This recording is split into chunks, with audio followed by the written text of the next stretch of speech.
depending on where you are in the world. So welcome to the 4th day of the Future Earth Systems of Sustainable Consumption and Productions Knowledge Action Network online conference 2022.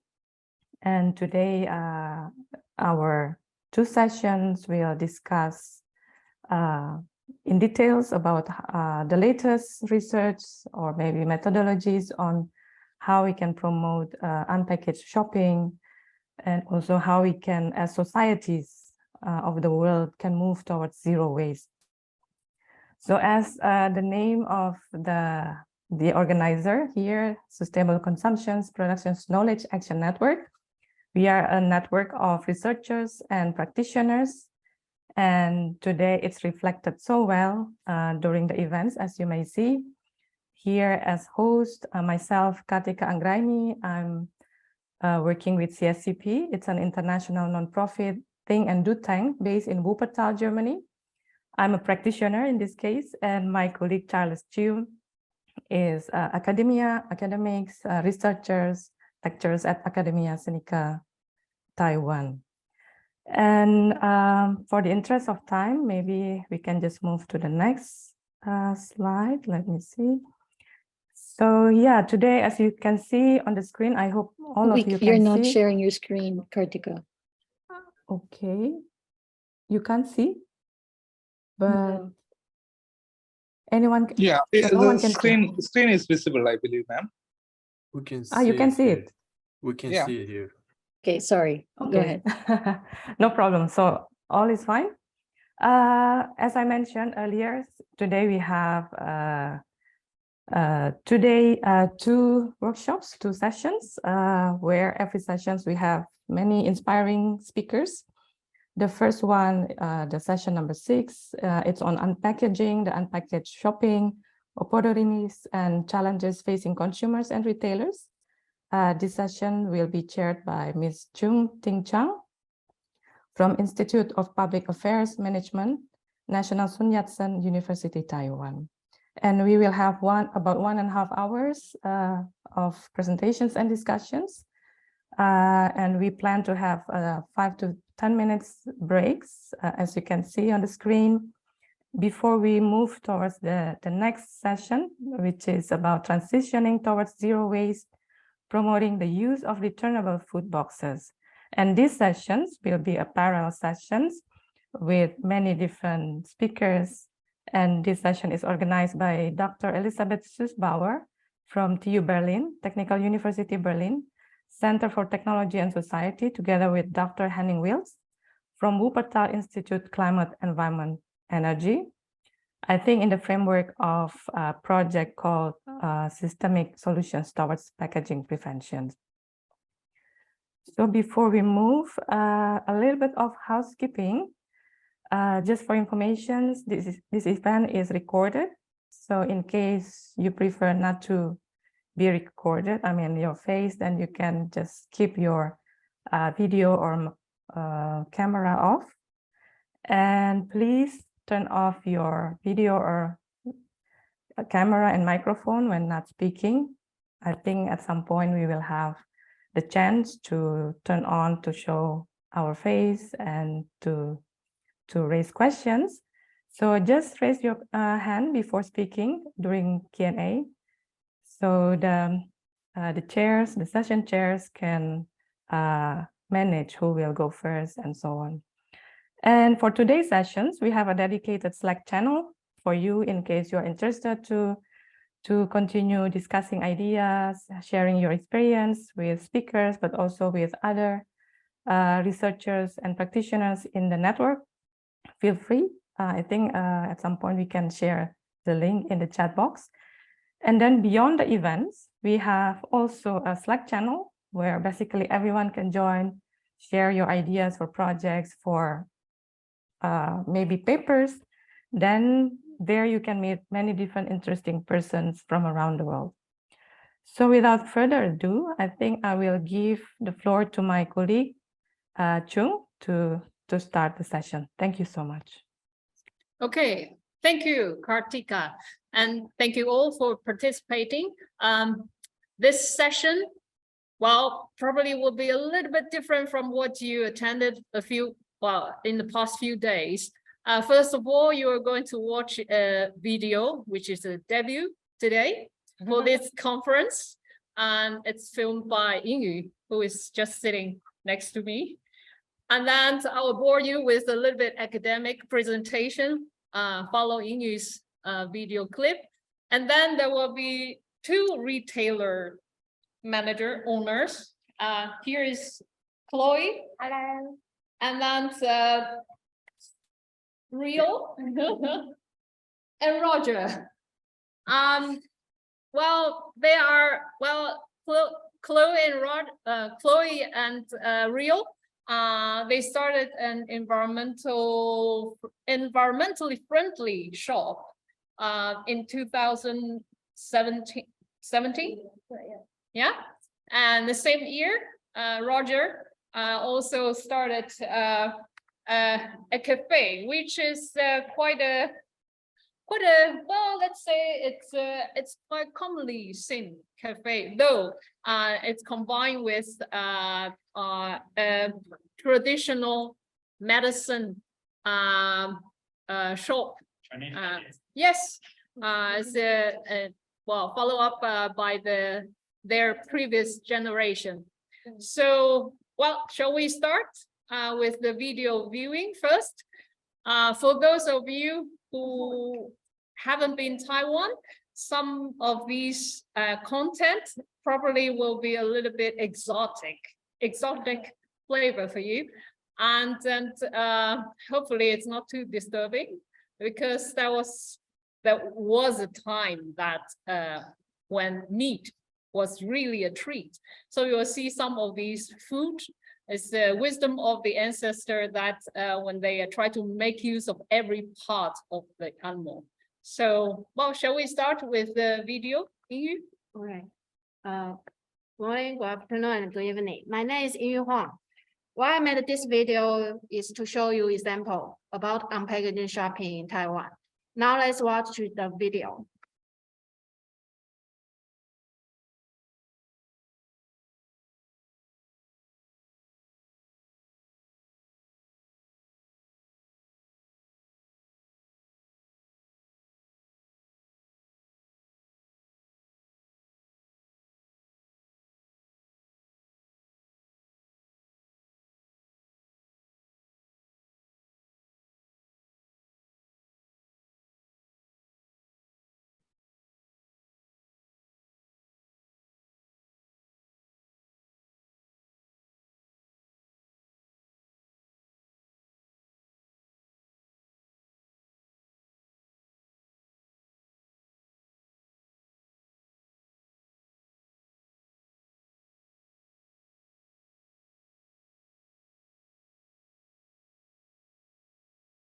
So Chung, I think we can't hear the sound. If you can have a look, maybe you can turn on the volume. Thank you.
Ying, I think you are muted.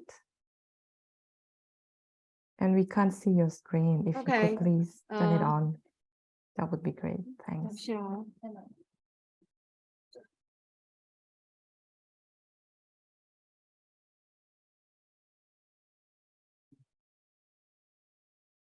Well, Yingyu has some additional information for you. Right. In Taiwan, plastic bags are not allowed to be given to customers for free in regulated store. However, most locations you just saw in the video provide free plastic bags that are non-regulated yet. Even so, some non-regulated stores provide special offers to encourage unpackaged purchase. I took this photo while buying property in a night market.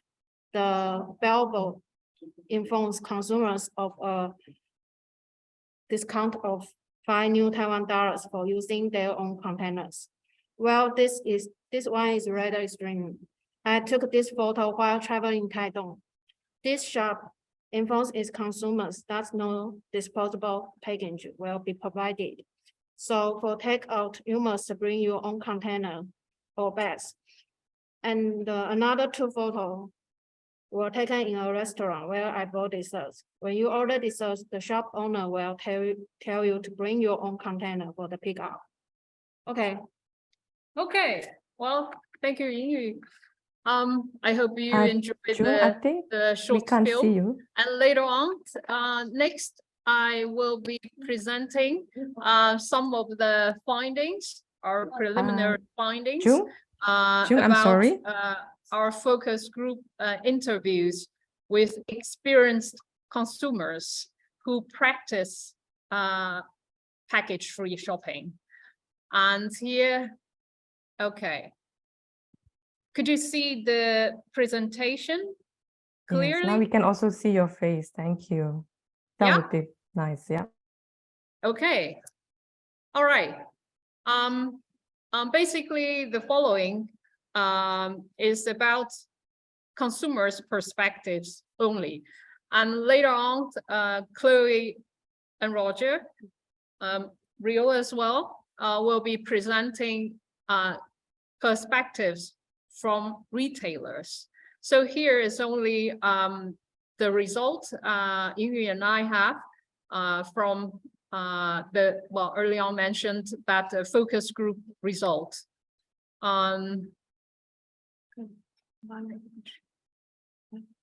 Okay.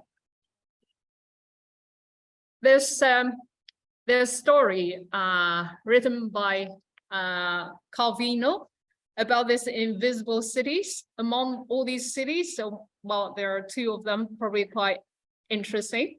In Aglara, well, the residents keep repeating things, or reusing as well. And then another extreme is Leonia. In this city, everybody starts their day with everything new, including new fridge, new gowns, etc. So this is, I think, as you can imagine, that the waste management in Leonia must be quite a headache. So the case of package-free basically is not really that buying things without any package. The purpose is to reduce particularly the single-use package. So in the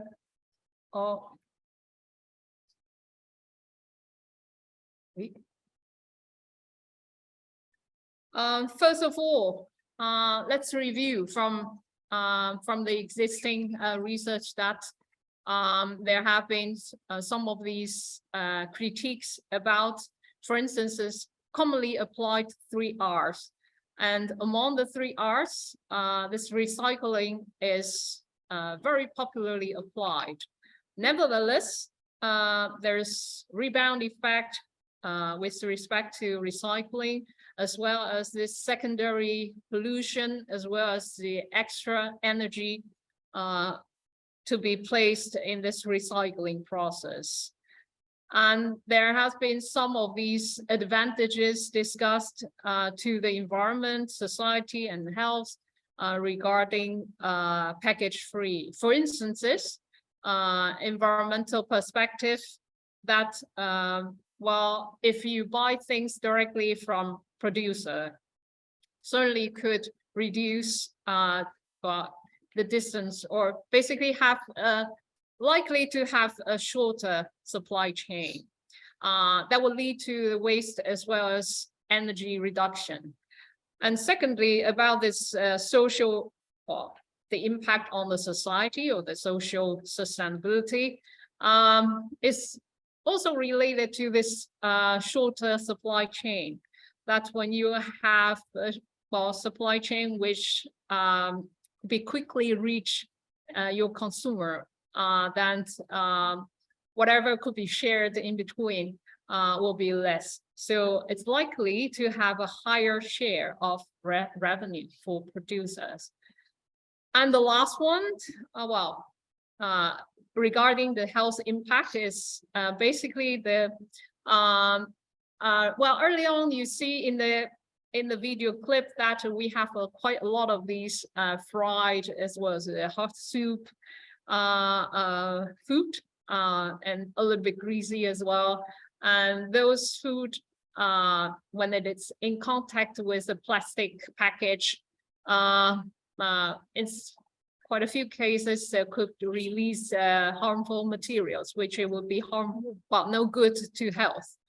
And in practice, the bans on waste import in many countries some years ago also pose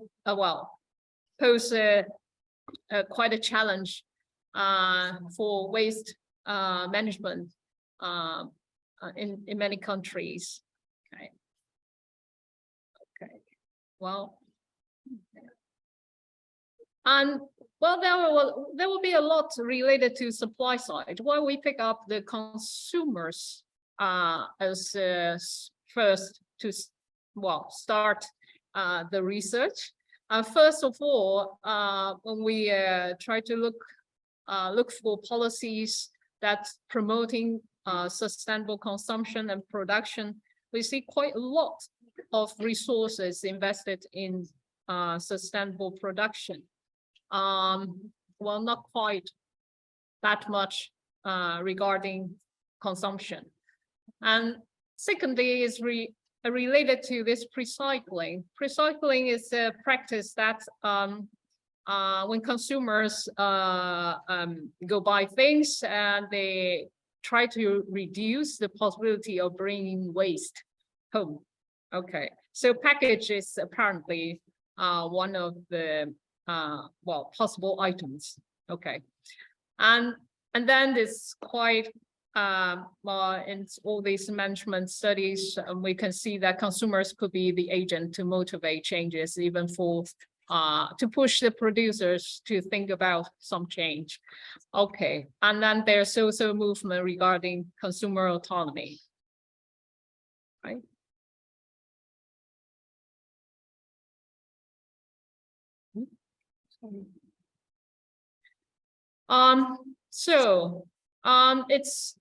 But it's not that a quick answer that okay, we can go without packaging right away, because there have been some of these reasons that package stays in most of our commodities. First of all, it's about the function about this package. It serves as a protection as well as information release that we can see on the labels. And there has been, sorry to say that there will be a limited choices in environmentally friendly shops, and especially you are the one that providing this unpackaged opportunities. And we also found that during the period of the study that for instance, in Taiwan, if you want to refill detergent, there's only one company, one choice. So it leads to the monopoly in this market. And that's also causing some concerns. And there's also apparently quite inconvenient. You go traveling and then you take a lot of containers, bags with you, and require cleaning up after the use. That's quite apparent reason that people refuse to use this reusable package. And the last one that you see from on the slide is some concerns about this cross-contamination using this reusable bags. For instance, if I go grocery shopping in open market, and the vegetables might have some of this, for instance, the pesticide on it, though it's within the acceptable level. But then the bag that I use might have some of this chemical that goes with it. So when I reuse it, then there's a concern of this cross-contamination. Okay, so the research aim is very simple. So we want to know that what happens when it's hands-on. So that's also why that we don't go for the intention of all these consumers. Is a large survey. We targeted at those who practice on-package shopping and try to get to know the ABCD in reverse here that you can see. What's the driver?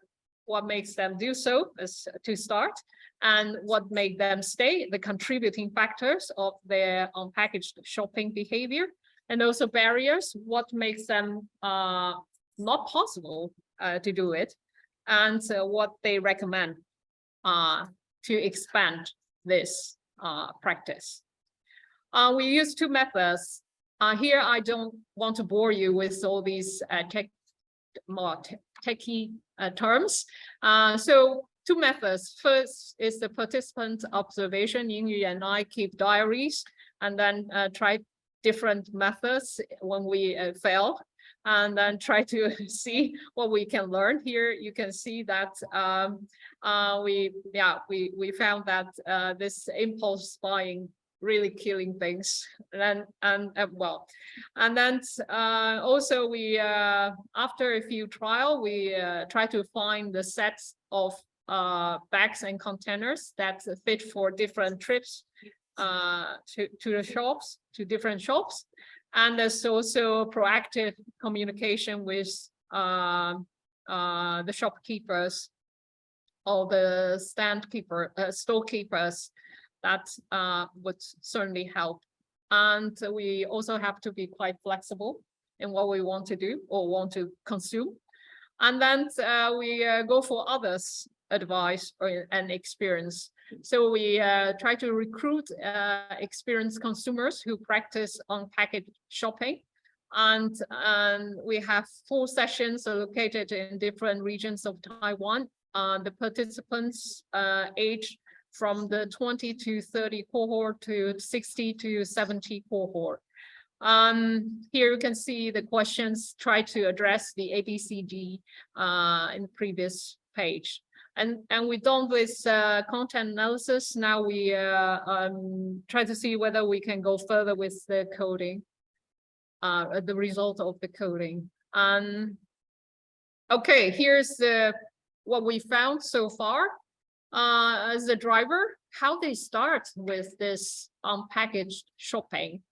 Well, first it's about this. We found that quite a few of these participants, they are very much impressed with the images of these sea turtles or birds got hurt and are affected by the ocean waste.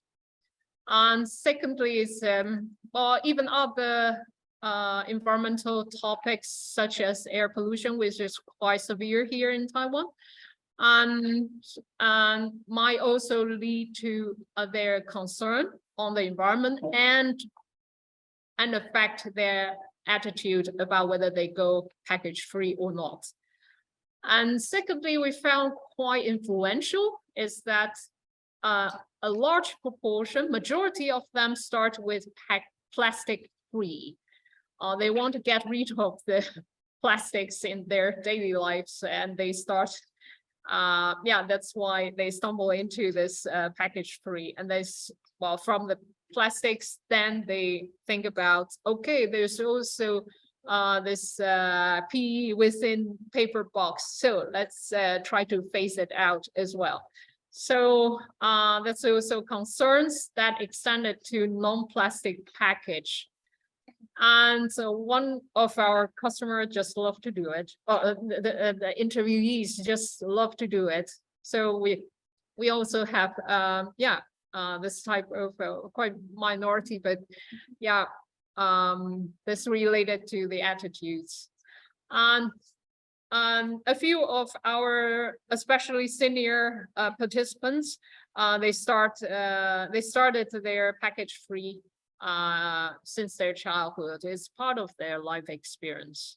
But there's also another extreme. Well, some of our interviewees, they when they started their new family, well, they started with this independent. They have gained this independency for their grocery shopping, and from there they start their the package free. And there's also influences from others in the clubs they participated, and some from, well, traveling, and then they might be encountering this well, environmentally friendly shops, and they started there. And there's also impact from here in Taiwan. We have this nuclear, anti-nuclear power movement, and there's a lot of people would just walk by foot around the island, and from there they, well, quite a few of them bring their own containers for food, so that's there's also possibility that starting from this environmental movement. And availability of information is also very much crucial. So while here you see that not only the social media books, but also college education, which is quite a comfort to hear. And then there's also costs involved. Here we have the garbage fees introduced in some of the cities here in the island. And then there's also charges early on. Some of these stores, they don't provide, they are not allowed to provide free plastic carrier bags. So those charges apparently, yeah, works for some. There's also discount. You just introduced, we have 5 new Taiwanese dollar discount introduced since this summer. And there's also some of our participants also, well, considering that it's quite a headache to sort out and taking out, to take out the garbage. Well, there's therefore, well, here in Taiwan, the garbage cart come to pick up the garbage at well, certain time slots. So if you can't be available at that time, then it could be quite problematic for the household. So this is also one of the well, some of the participants pointed out that's well, their time cost. There's also a health concern. Participants with allergy, for instance, started to take care of started to learn more about the content of the product, and that could be, yeah, there could be some of these harmful chemicals released via this package. That's also one of the reasons that pointed out that to avoid the package. And that's also a concern relating to this they could be afraid of this microbeads in the drinking water. So that's also part of this environmental concerns. And it's about this why they stay. That the previous slide shows how they start, and here is about the why they stay with this. They found that okay, with plant consumption, time saving, and this and there's also, well, in some cases also saving some expenditure as well. And but together with it, they have to be the one taking the responsibility to go grocery shopping. And that's also, yeah, and there's also adaptation here. They try to be flexible. As earlier on mentioned, that's not a lot of options sometimes with package free. And there's also specific environment, apart from the facilities, there's public sinks available that shown in the video, but also some of the events that arranged particularly for the package free shopping. Okay, the barriers internally are, well, basically, well, related to the trade-offs. It could be the costs, risks, and habits. Sorry, I'm running out of time, so I go really fast with this. And there's sometimes this impulse buying as well. And there's also habits related to not only the participants, but also could be the influence from their co-inhabitants. And there's also external barriers, which will be more related to well, supply chain, what's available in the market at the moment, and whether the retailer or the shopkeeper is familiar with the containers that used for package free, and policies as well. Already touched upon earlier.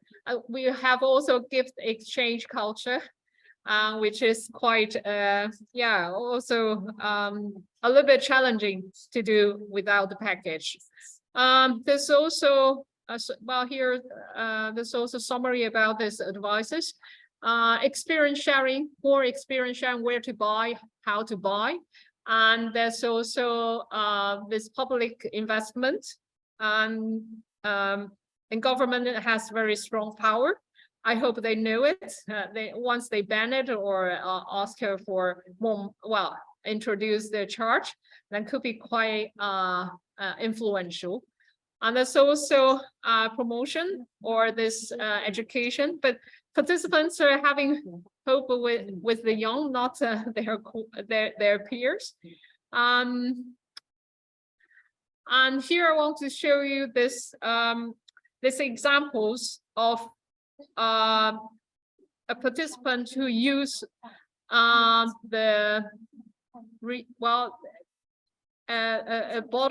milk bottle, and for the container when she goes by eggs. Here you can see on the top is a hole, and so she could place the eggs from here, and then a little bit on the left you will see, well, probably you should put your head like this. Is a 60 grams. This is the mark made by the retailer, the shopkeeper. So well, this here we can see an adaptation also from the shopkeeper as well as the interaction. So here just quickly list the next steps. Well, what's worth to introduce is, okay, the last part needs to be explained. Perhaps the standard operating procedure remodeled. We're thinking of how to make it easier also for shops. So this is this could be yeah, collaboration also with one of the environmental groups here in Taiwan. and then as a start to this supply chain solutions. Yes.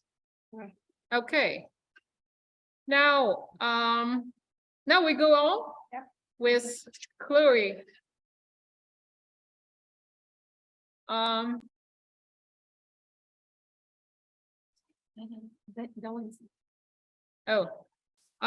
So far, is there any question addressed? Otherwise, we'll go for Chloe's homework. I think in the chat, we haven't seen many questions yet, so maybe we can just proceed. Okay, let's go on. Thank you.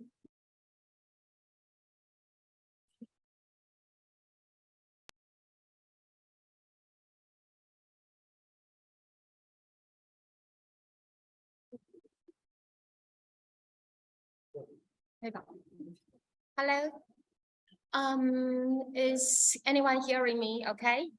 Yes. And you can give us some feedbacks in the chat box. Like, is anyone going to an unpack shop before, and how is your experiences there? And we are going to introduce a very different projects based on unpacked shop and beyond that. So today our presentation is kind of an invitation to ask anyone to step into a zero waste future. So, okay, this is our starting point. We were running a restaurant with 40 tables, and we also running a grocery in the same place. So we are running two shops actually in the same place. But this is our garbage in 2 days. So you can see it's an A5 size bag for what we have thrown out in 2 days. And how, so why are we doing that, and what brings us to this step? Okay, if you are familiar with Michael Pollan, or if you are doing like daily shopping for your household or for yourself, then you might be quite familiar about this with this book, Food Rules, an Eater Manual. So this is a book by Michael Pollan, and what he advised us when we are shopping food or we are shopping any daily products. First one, don't eat anything your grandmother wouldn't recognize as food. And secondly, don't eat anything with more than 5 ingredients or ingredients that you can't pronounce. But what we are seeing here is really against Michael Pollan's advice. And that's also what bothers us a lot. And like Rio and I'm Chloe, we are parents of 5 children separately, but we are not in the same household.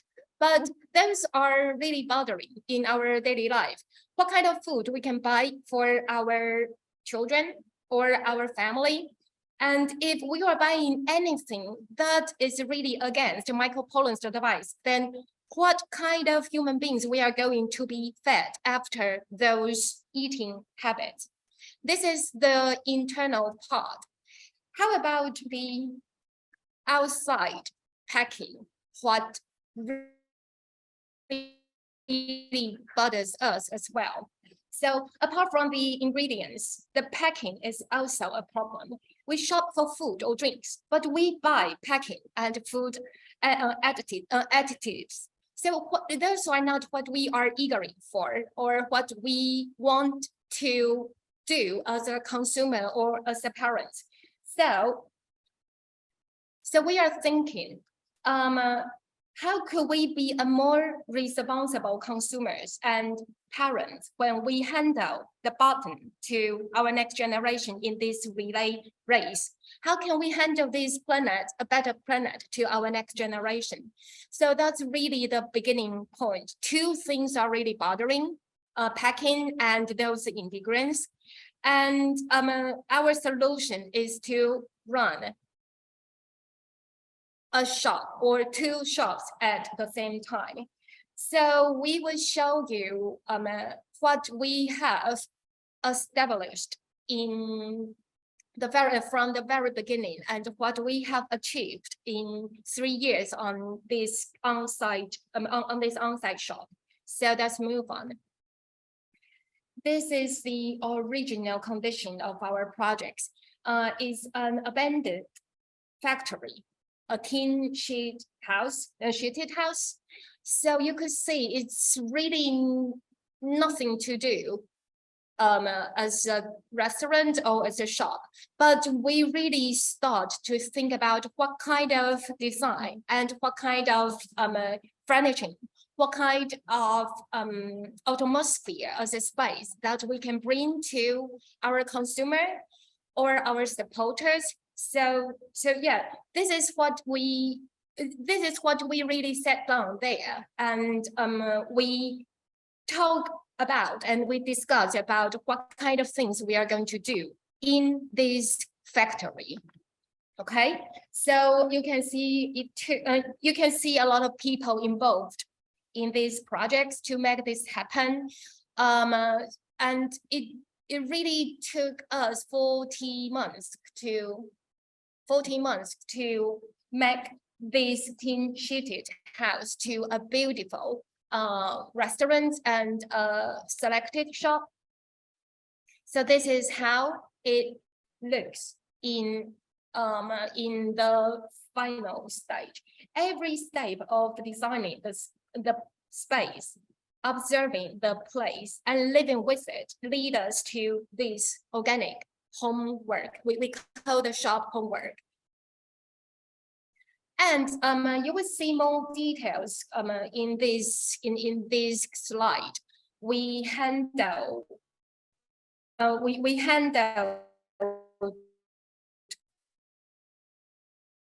menu and the menu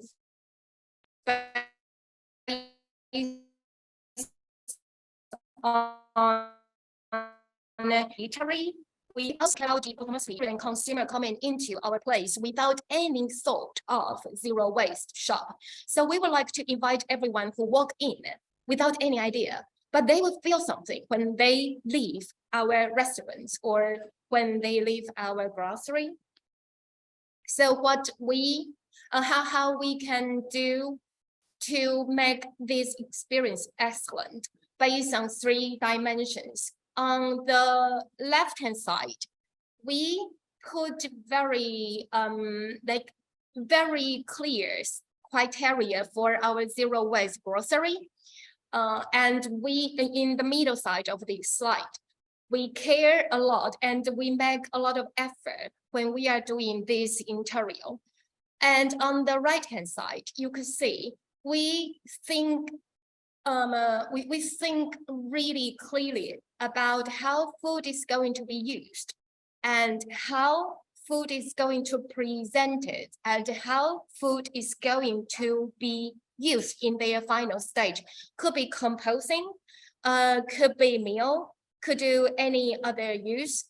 But those are 3 major dimensions that we would like to share our knowledge and our efforts to make those to make every consumer to feel very unique but very rounded activities when they are eating here, shopping here, or lingering around in this place. And we will see, we will show you more pictures on 3 dimensions, but we don't have time to go into any details. So we are going to have a quick view on what we are doing in those 3 dimensions. So about our shop, selected shop. So we do put a lot of items which is upcycling, and we care about the materials, what we offering here.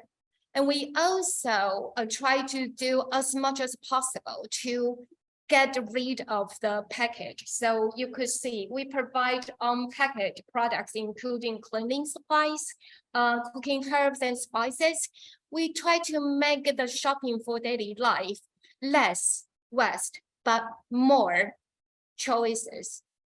So I move on to our interior. We use and reuse a lot of materials, which is going to be West, but we put them back to this shop. For example, you could see an old looted iron stand from our Louvre and going to be, but used to be our table stand. So those are some idea what we are doing here. So this is about our space design. Move on. And you could see our furnitures are all made by used materials, and we try to make their future usage reusable. Also, those are like on the right-hand side up corner. We do care about water system, how we can do more efforts on this side. About our kitchen, we try to make our meal delicious, beautiful, but we try to do it very environmentally friendly. And we try to make those like shopping choices not against Michael Pollan's advice. And this is what we made, like the switch stuff made by what we have used in the previous stage. For example, tea leaves used and into a very beautiful banana cake. So we try to make the whole experience is not reluctant. We try to make these experiences beautiful, but you are doing things beautiful as well. So apart from those hardware, our software is, we are quite proud of our software as well. We do a lot of events, could be related to your individual hobby or personal, your personal, how to say, your personal interest. Or we do a lot of issue-oriented activities, could be salon or could be workshop. So you could see more activities, what we have handled for the 3.5 years. We go around in every places in Taiwan. We try to connect to different, could be bazaar or fair or exhibitions. So we are not only doing events in our shop, we are connecting to other places or other brands as well. And we do host our outlet fair, inviting other and hosting other brands to like contribute what they can do for Zero Waste shopping too. So this is a very dynamic and a very organic place when we are doing this unpacked shop. And like in the very beginning, I would like everyone in the audience to share your experiences. Other unpacked shop could be quite, could be quite friendly, quite tiny, quite close. But we try to make this like shopping experience to be as wide as possible. And we are not limited to what we could do as like grocery or restaurant.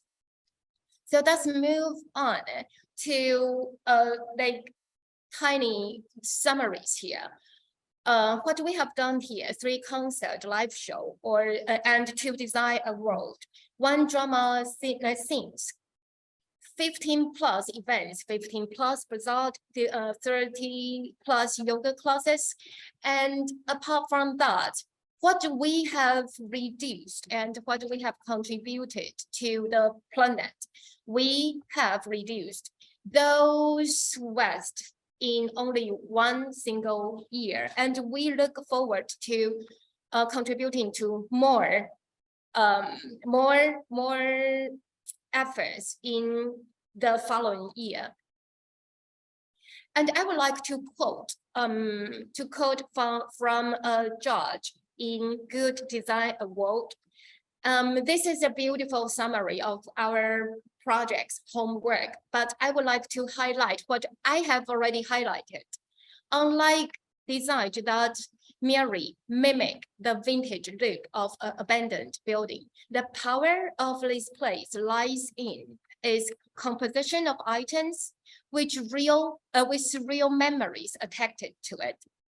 And in the final sentences, the judge says, we recognize it as a project that serves an excellent standard for future zero emissions design.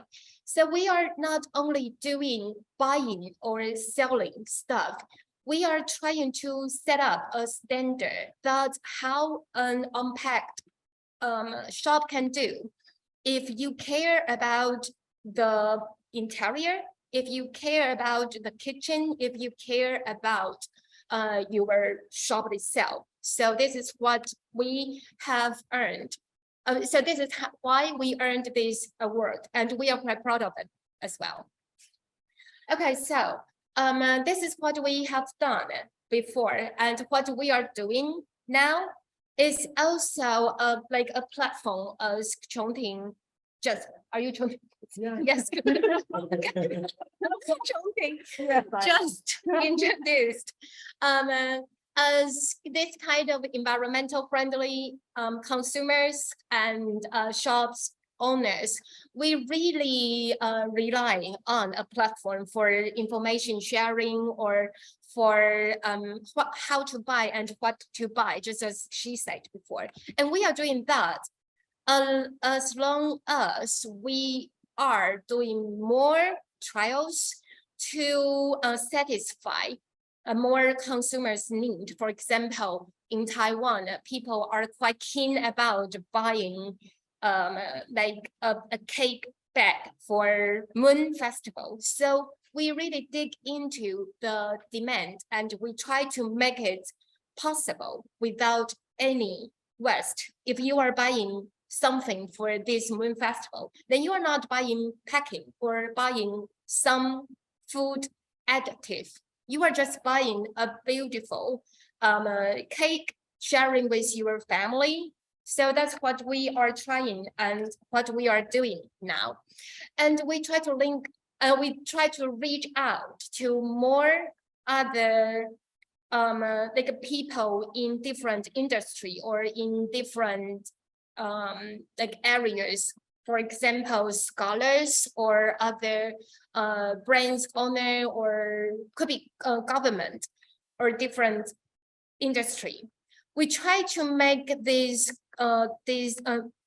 discussion possible across different areas, and those connections lead us to what we could do if we are going to do something about circular economy.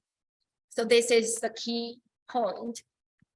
When we are talking about how we could do things environmentally friendly, or we are doing something good about the planet, what like bumps up to our hand is always the 3 R's here. We reuse, we reduce, and we recycle. And we are doing that for a really long time. But we are here to like remind us and to invite everyone as well. We have to think kind of above 3 R's, including reuse, reduce, or recycle. We need to put the beginning and the destination all together into this loop. So we need to redefine and we need to redesign our lifestyle or our shopping style. And we are doing this based on the theory of circular economy. Of course, it's, this is something different from a similar economy. But this is not something new in our like history or in our daily life.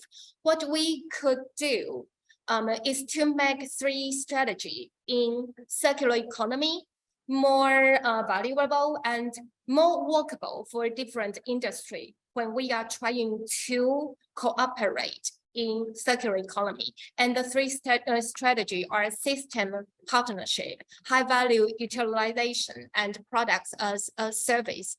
And this is also what we are trying now. How many? Okay, 1分钟. Okay, so this is what we are saying in the very beginning. We would like to invite everyone to step into a zero waste future. But what is that?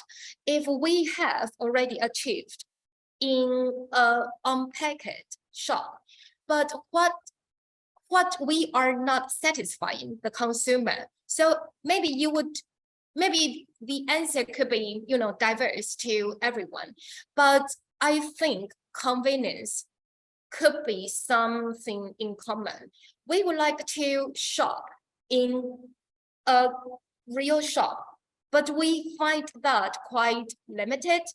For example, maybe time limited or distance limited or items limited. So how about convenience? Could we do more about this?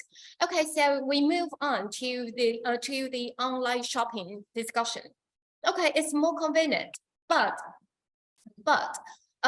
it's not doing what bothers us, right? We do more packing and we are buying things with a lot of packing and without a lot of garbage.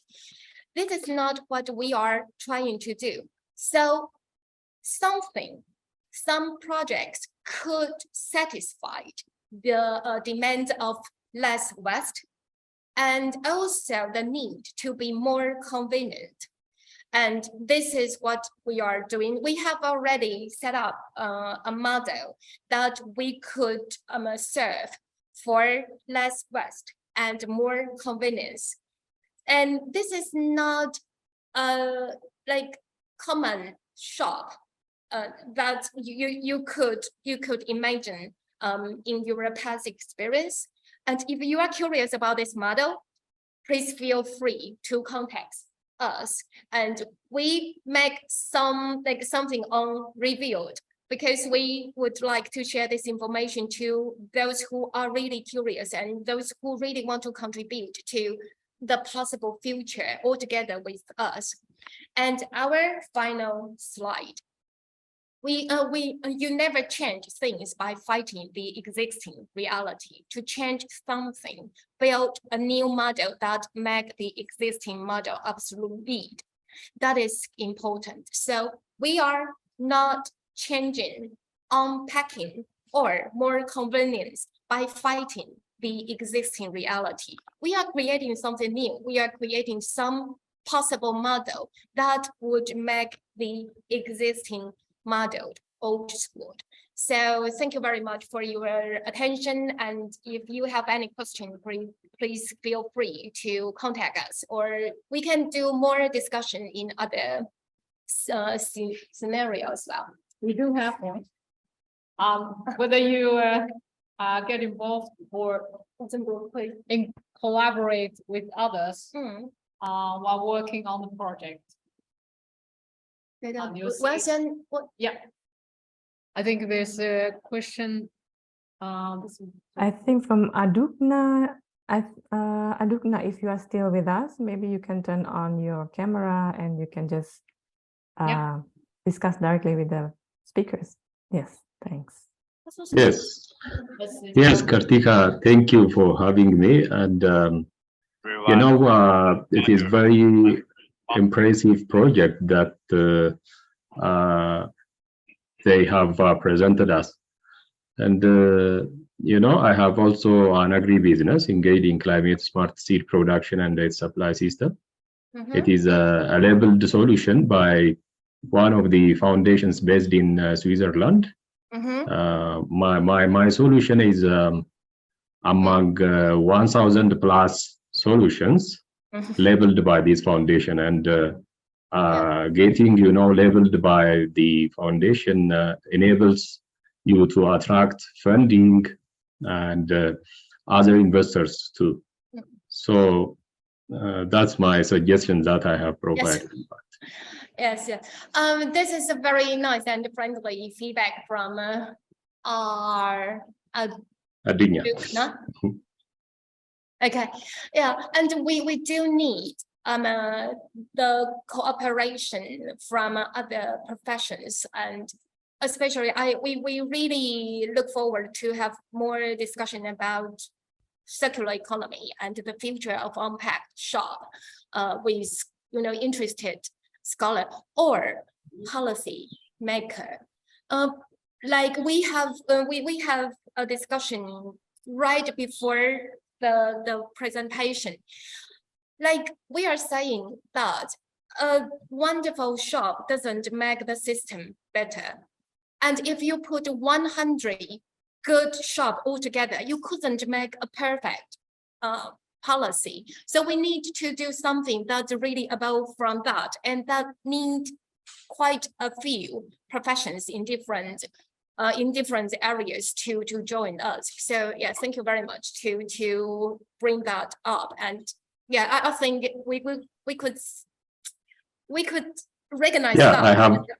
I have provided I have provided my linker link, and we can use. Lovely. Yeah, thank you very much. Yeah, and like another beautiful thing in this setting is we look forward to have more thought exchanging from different countries, because in Taiwan we have different like policies, or we have different consumers habits, but how others are handling that could be quite useful to us too. So yeah, this is a lovely discussion. Could you share Chloe. your shop name? Oh, okay. The shop name is Homework. And we can provide the link to the chat box as well. And you will see a very, very beautiful shop. And we hope we could meet up in person sometime. And there is a comment from question? Paul. I think there is a comment from Paul. Yeah. He would like to hear more about the convenience model that Chloe mentioned before. Maybe Paul, maybe you can leave your email thank you, Paul. so Chloe can get in touch with you. Or perhaps a question addressed to Rio or Chloe as well, because earlier on you mentioned about this model at less west, but convenient. More convenient and less. But that what would be the recipe or the secret? We're still working on it. Oh, it's a work in progress. Yeah. Oh, well, is it possible to that's for instance, this returnable package also possible? Yes, our working projects is like we are quite confident about we could do something about the packing, something about the labeling, something about the like location. We could do more shops, but dates, prices, and more systematic. And yeah. But yeah. Okay. Chloe, I wonder, because as an entrepreneur, business owner, with such a great vision, and of course, it's, as you mentioned, it's not easy to change the way people consume in such a short time. So I wonder, as a business owner, if you see there is a great acceptance from your visitors, your consumers, which is reflected in your annual revenue so far. Do you see any like increased interest from the consumers? How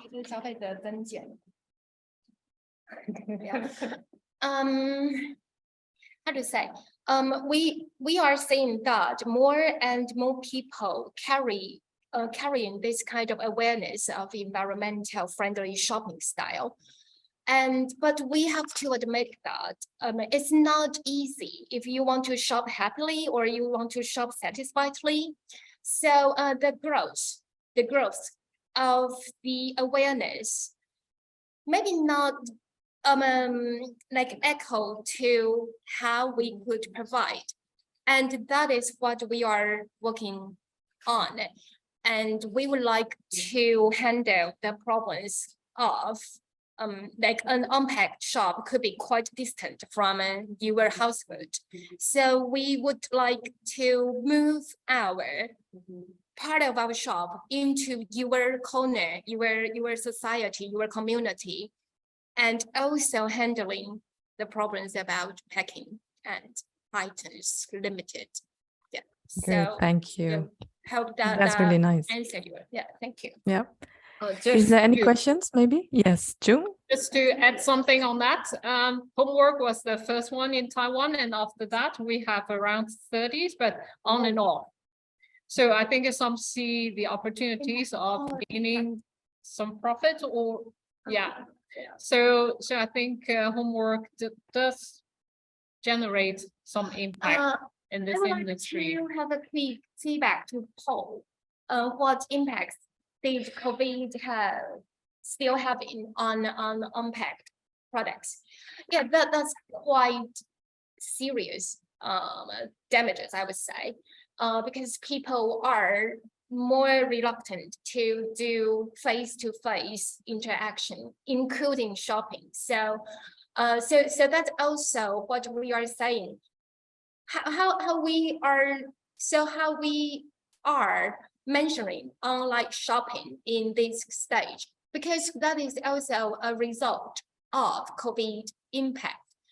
And yes, it's not easy. There is no easy solution how we can, like bring back all the old face-to-face interaction back into our life after COVID. But we are trying to do something else, which need to kind of get used to it, but get things satisfied and get things done as well. Okay, thank you all for the question, and thank you, Chloe.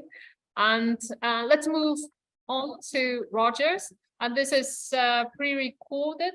And but Roger is here, just in case you have questions addressed to him, he will be here to answer. Okay. Everyone, I'm Roger. I'm Baorai Cafe manager. Let me briefly introduce Baorai Cafe different from most other cafes. It emerged from a conventional herbal store which has operated for around 40 years. Like homework, also in 2016, we decided to start a cafe that brings in the flavor of traditional herbs to both coffee and desserts. Apart from the in-store service, we also provide online options to better reach out our potential customers. It is a store where you can buy herbs, conventional, medic, spices, herbal tea, coffee beans, and various kinds of desserts. The thing about going green, to be frankly, our business is now more or less on the track. When we set the goal for this year, becoming greener was in our annual plan. I went to several relevant exhibitions to look for potential collaborators, mostly providers. Where to start? To make herbal tea, one often uses boiling water that above 90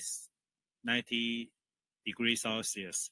We use paper cups for take away. Some single-use plastic cups or lids are not heat resistant. Also, plasticizers might be released in the beverage due to high temperature. Following the first step of the conventional herbal store run for 2 generations, our store is set to look after the health of our consumers, not increasing their risks. That's why we pay attention to the relevant information of food packing. Although Baorai is not yet the target of the governmental regulations regarding single-use products as a coffee managers. I do feel under pressure to move towards this direction. Same process, we do our best to buy without use new packages. When we buy ingredients in the open market, it is easier to use our own containers for packaging. However, it is very difficult to even reduce packages when purchasing from our upstream providers. Suppliers use vacuum packaging for medicinal materials. Sold to the downstream consumers, vacuum packaging to a certain extent. It ensures freshness, the quality of the commodities. However, it also generates lots of waste for us. It is rather difficult to reuse this type of packaging. After purchasing from upstream providers, we preserve most of the herbal medics in glassware and put on our counter. When we sell the products to our customers, we use zipper straw bags. The traditional way is to use paper to package herbs. We do so in some cases, but like most traditional medic stores, we use plastic packaging most of the time nowadays. The reason is that plastic packaging can better preserve conventional medic from getting misthrough and more. With the environmental awareness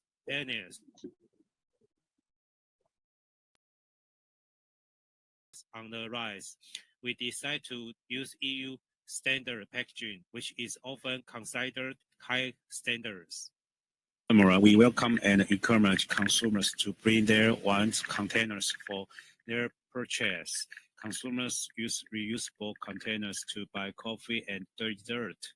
For example, most raw coffee beans are stored in vacuum packaging. Some of the roasted coffee beans are stored in foil bags, which can prevent extinctions. When being sold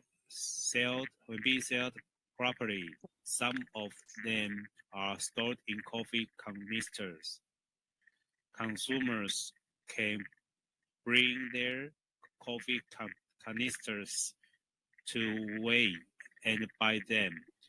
For consumers who want to enjoy their beverage and snacks in the cafe, we serve with reusable tableware. By doing so, the use of single-use containers, cups, lids, as well as paper and plastic bags are reduced. This is so far we have achieved with the goal associated with packaging reduction, packaging free and friendly packaging in our 2022 plan. We also hope the packaging costs can be reduced significantly. By doing so, however, not just affected by the pandemic. In reality, we face the following is that there are barriers to our packaging reduction. I will explain in the following. Above all, our products, including pearls, traditional medic and food need to be kept fresh. Some must be kept separately to ensure they do not break due to crushing, such as Lucian, a commonly applied traditional medic. Besides, most consumers prefer to use zipper bags for keeping the products in the unpackaged model. How these goods can be delivered remains a challenge. For provider, buyers might be worried about the quality of the goods and whether the amount or weight matches what it claimed to be. There are also hygienic concerns. Want to buy products with traceability, organic certification, or quality inspections. They pay attention to label attached to the product's package. Selling unpackaged products is also difficult for retailers in addition to facing consumers' doubts. We have to deal with government's inspections. We must prove the traceability and safety of the goods to the government and the consumers. For containers take up space, suppose we replace single-use packages with reusable ones. The first challenge we face is our limited warehouse space. Although we expect using the reusable packages in a large quantity, we will drive down the cost compared to purchasing single-use packages. We are faced with the limited space. It's difficult for us to provide this deposit, refund schemes, or free second-hand containers for consumers in need. This is why we remain merely encouraging consumers to bring their own containers. Offering discounts seem to be an active measure.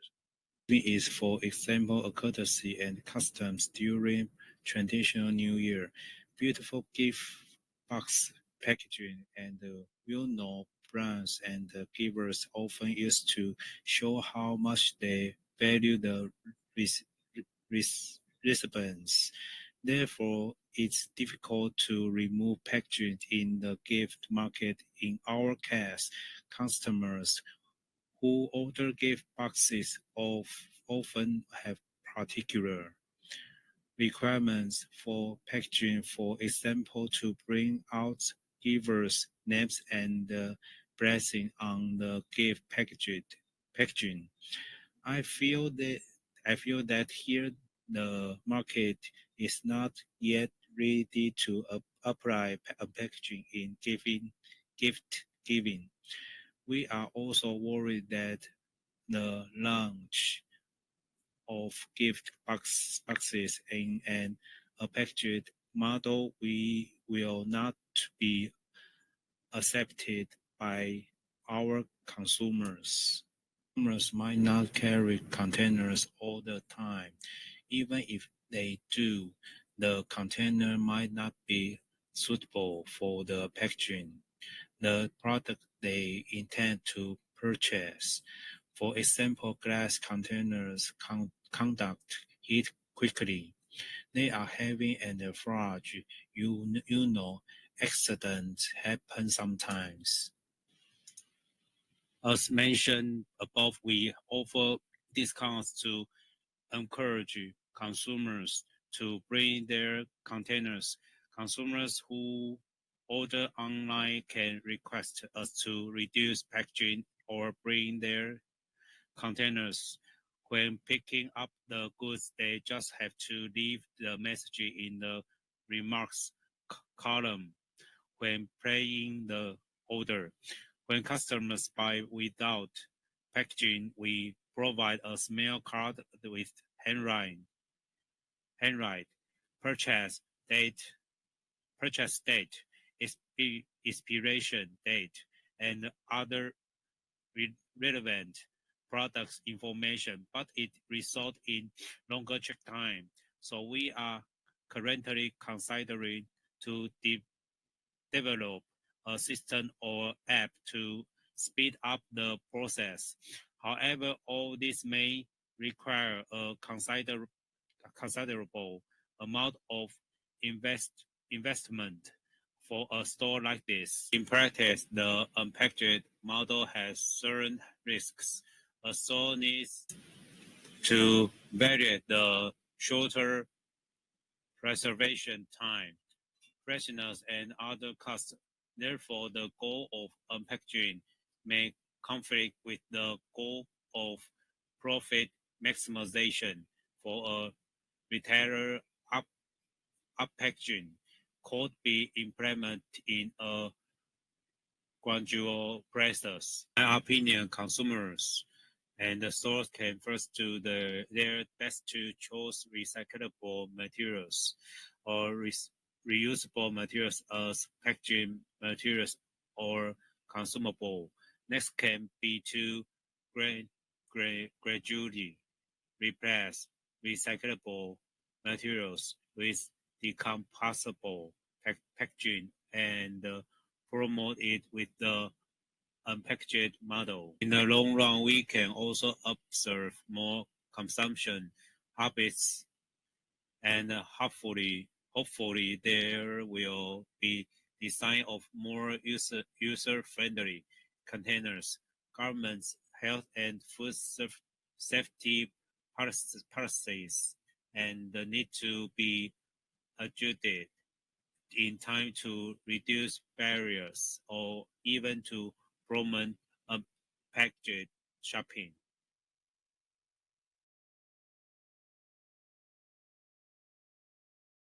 Okay. Well, that was a pre-recorded presentation by Roger. And in the meanwhile, Chloe tried to answer your questions. On the board. So, is there, well, I think in this session, we try to present to you that how unpackaged shopping in Taiwan has been practiced. And then, from consumers' perspective, as well as some of the retailers. And then from the retailers, we have one homework, which is more environmentally friendly shop. While on the other hand, for Baolai Cafe, it started to think about going, for instance, package reduction, etc. Well, let's say when the business taking off. So I think it is a different track of thinking, different lines of thought or consideration by the two shops. I hope you enjoy it. Yes, we did. Thank you, Chung. So maybe we can invite one or maybe two, but short questions. If there's any questions coming from the participants. Please just turn on your camera, if you will. Otherwise, I would like to, I found all the presentations are amazing, very interesting, because I think it's really, really needed in our societies today. And the points that all of you are making, at least in my opinion, is that to bring about this change in terms of reducing waste or going zero waste, we need to start with communities. I see in the homework, you start, building communities, activities at your place. And also you mentioned something in your presentation, Chung, about, like engaging with the shopkeeper, basically you need human communications, to reduce consumption of packaging or plastic. Yeah. So if there is no other questions or comments from the audience, well, I have Paul. Please turn on your camera, Paul. That would be nice. Good morning, everybody. Sorry to keep my camera off. It was breakfast time here in the UK, so children rushing around and been noisy and whatnot. So, but thank you very much for the three presentations. I really liked them. Just going back to the first one with the focus groups that you did, you had quite a wide range of age groups there. I wonder if there were any patterns in behavior of certain age groups, you know, sort of teenagers, perhaps people who'd been to university, people who were older generation. Did you find anything like that? Well, is it only for us? Yeah, so well, it was stimulated by your discussion of focus groups, where you had quite a wide range. I think maybe 19 to 70 or something like that, the age group. I just wonder whether there was any differences across those age categories that you'd picked up. Okay, well, we basically have a set of questions to try to filter the potential participants.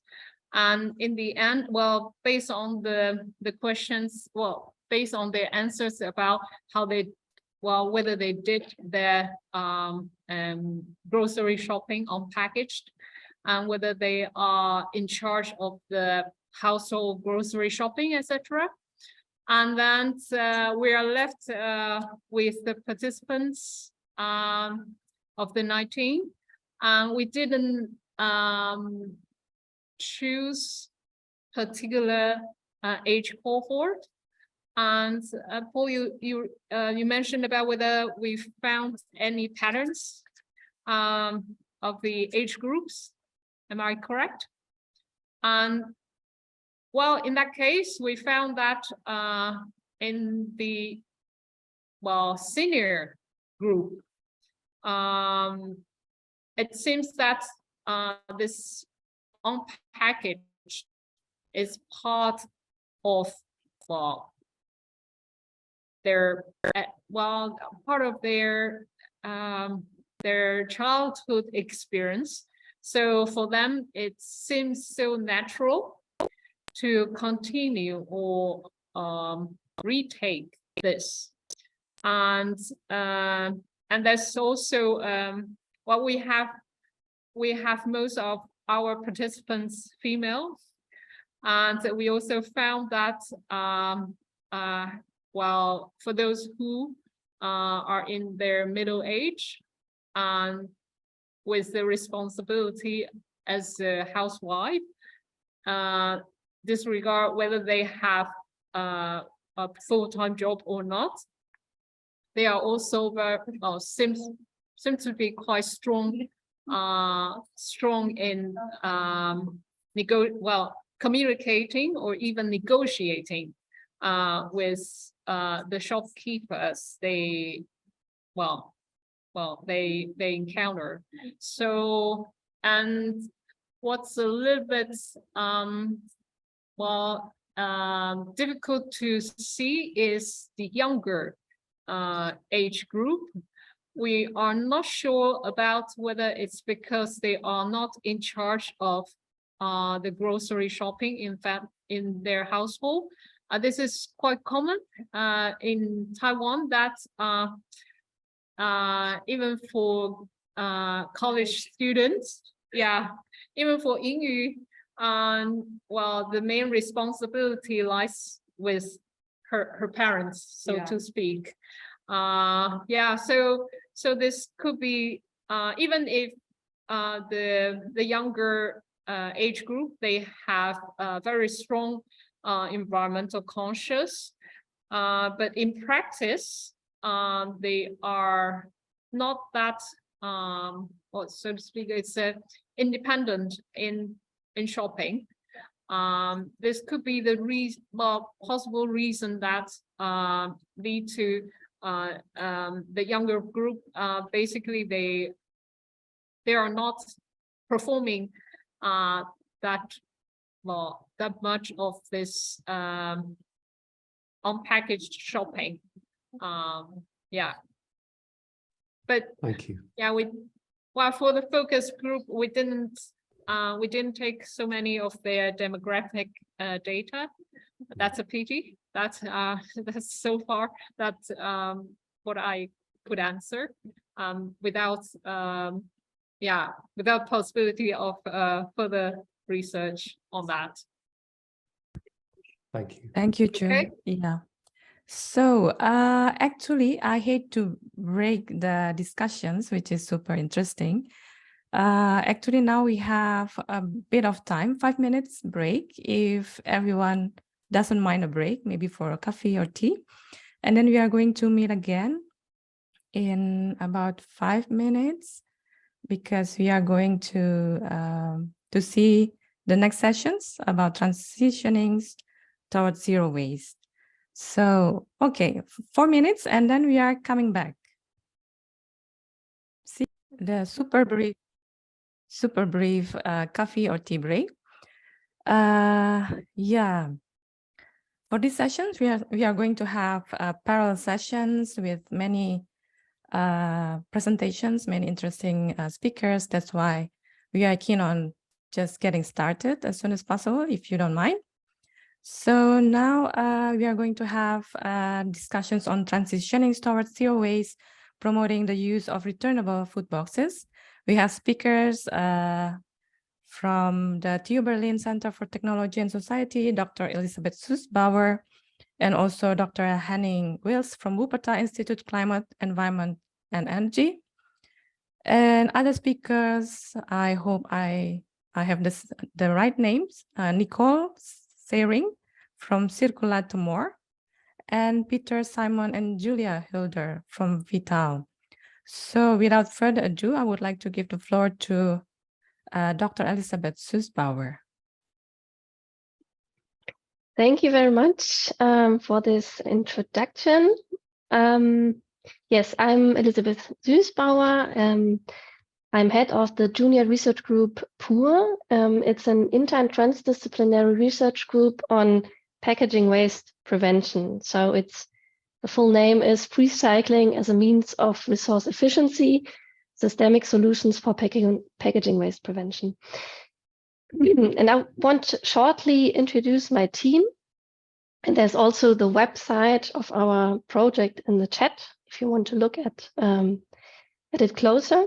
And I will shortly want to introduce my team. So all of the people with the blue screens, they are part of PUR. So it's Justus Kaspers, Sarah Otto, Cassiopeia Staudacher, Jennifer Schinkel. And yeah, instead of Peter from Vital, there will be Miriam. So we will have Julia and Miriam. I will but introduce them later.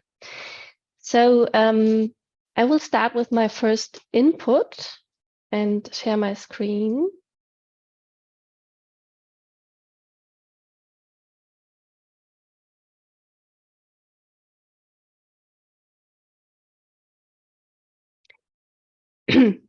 My input is about locked-in packaging waste generation. I will shortly introduce the session and also introduce the topic.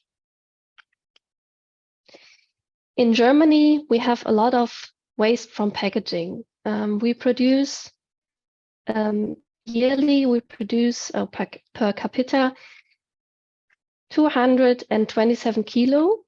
So this is more or less 20 or 50 kilos more than the EU average. We have got a lot of plastic packaging, and plastic packaging accounts for a large share of plastic consumption. So it's 27% of plastic consumption stems from plastic packaging.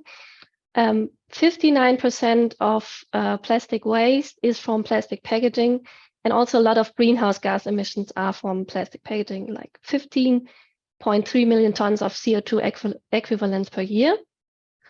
The problem is that 50% of packaging waste is incinerated after one use. And 89% of all plastic packaging consists from virgin material. So despite the new recycling technologies, despite the efforts in recycling that we have, already on a very high level, there's a risk that because of takeaway consumption, convenience consumption, that this will lead to an increase of waste volumes in the future. And much of this waste stems from the food sector, so especially single-use food packaging. Why is that? We have individualized food practices because of globalized food chains. We have smaller households and more elderly people that leads to smaller packaging sizes. And due to urbanization and increased mobility, we have a lot of convenience products. And the COVID-19 pandemic was even an additional driver to this. There were concerns about hygiene, so touching the food there were concerns about it. We had more online shopping and more frequent use of delivery services and takeaway options during the pandemic. And these habits partially they became practices, so they stayed. We have it now here. And I can guess that this is not only holds true for Germany, but for many of the industrialized countries. So what is the solution to that problem, to this problem? Reusable packaging represents a major opportunity to solve this problem because it retains the functionality of the material and the product, and it achieves large reductions in material use and environmental impacts. There are some authors. It's a paper by Simons et al. They found several lock-in effects, though. So lock-in effects of single-use packaging. I will shortly introduce these lock-in effects. The first one is the material or infrastructure lock-in effect that we have. So compared to single-use packaging, there are more logistical processes involved. We have the washing of the packaging, the containers or the bottles. And if they go to the wholesale, they also need to be sorted and swapped. So reusable packaging requires the setup of new infrastructure and logistical processes for transportation, sorting, and washing. What I found interesting of this paper is they also discover or identify discursive lock-ins in Germany, because there are two narratives. The dominant narratives in politics is closing the loop, and we have the alternative narrative, which is called enabling the waste hierarchy. And institutional lock-in means that single-use driven industries are more acknowledged in political processes, and they reproduce the dominant discourse on closing the loop. And they talk about reusing and circular economy, but at the same time, they also want to stay with the single-use system to improve CO2 balance and recycling technologies. And the discursive lock-in means that the dominant discourse co-opts the main solution, so the reusing of the alternative narrative by using a similar language. And this reinforces the lock-in effect. And then these lock-in effects lead to a confusion in consumer behavior. On the one hand, we have, they already practice reuse informally, for example, by reusing disposable food packaging.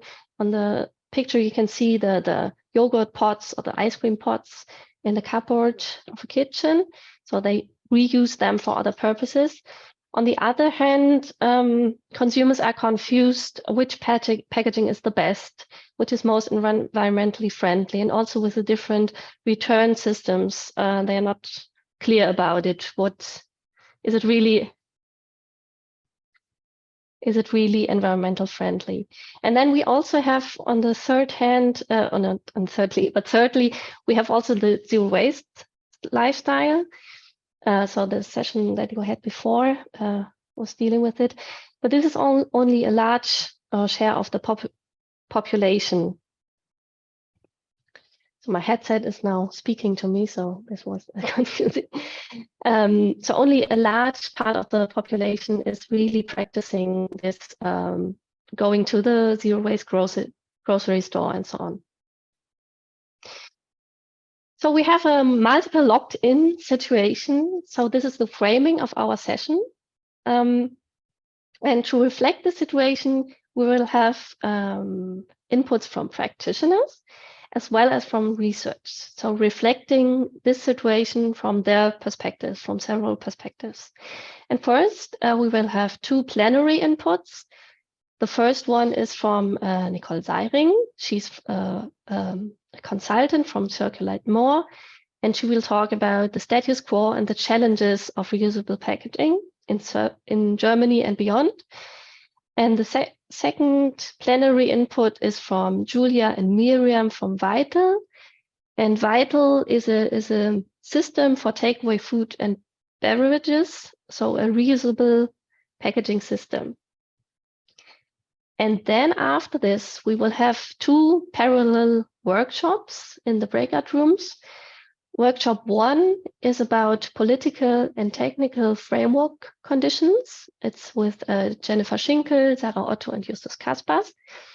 And the second workshop is about the role of the users with Henning, Wilts, and me. And you can choose, the participants can choose which workshop they want to participate in.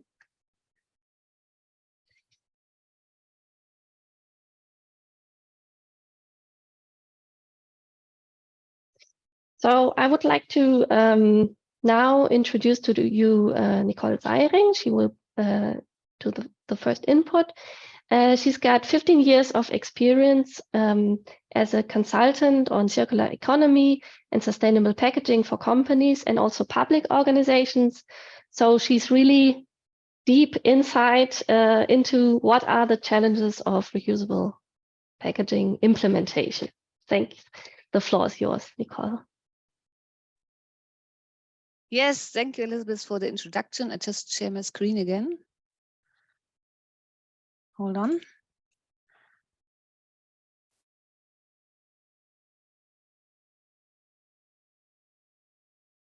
So now you should see my presentation. Is that correct?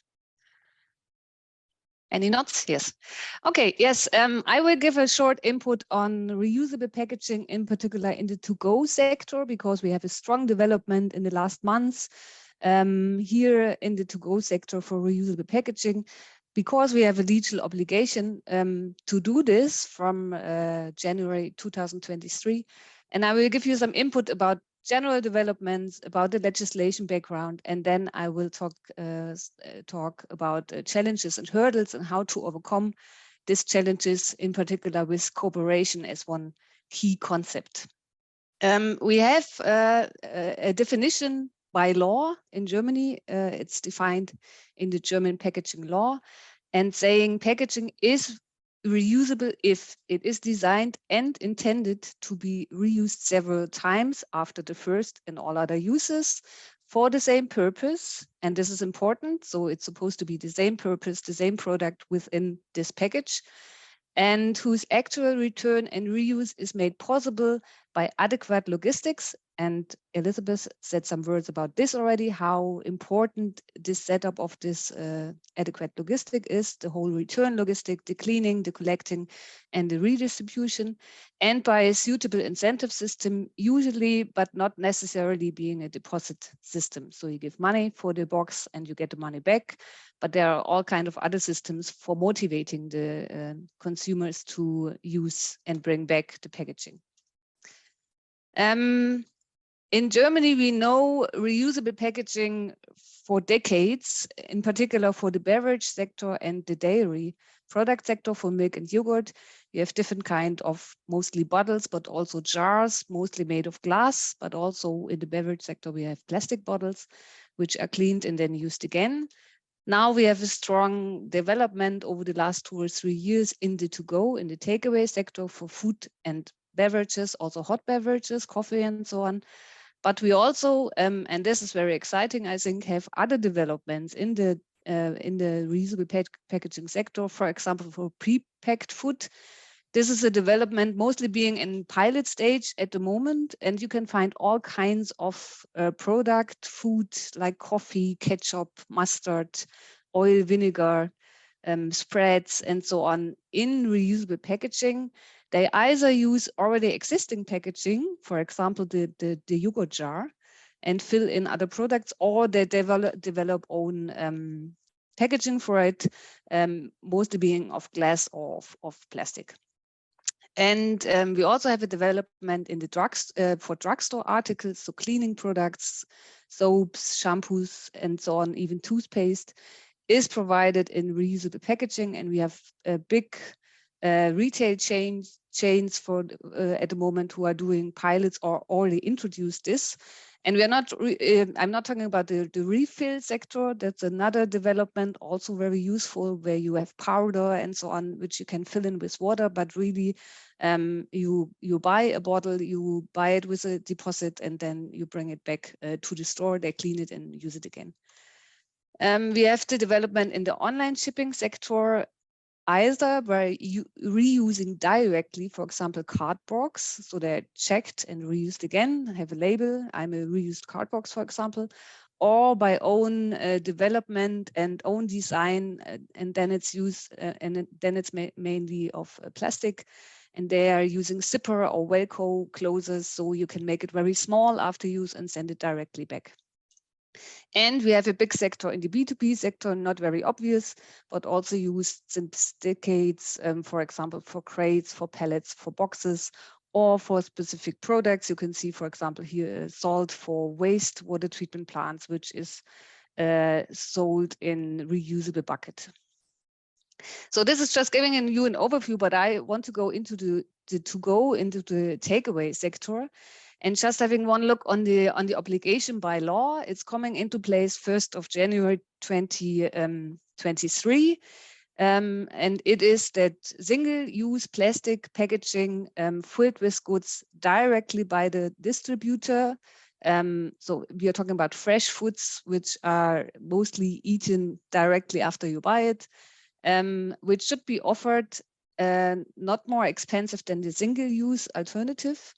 And the restaurant, for example, providing this alternative in reusable packaging is needs to make information provided by the consumer visible, and so the consumer know that the alternative exists and they can ask for it. And when it comes to the take back, the distributor, the provider, for example, the restaurant owner has to take back only identical packaging. So if it is a coffee shop and they only have cups, they only have to take back cups from the same type and the same system.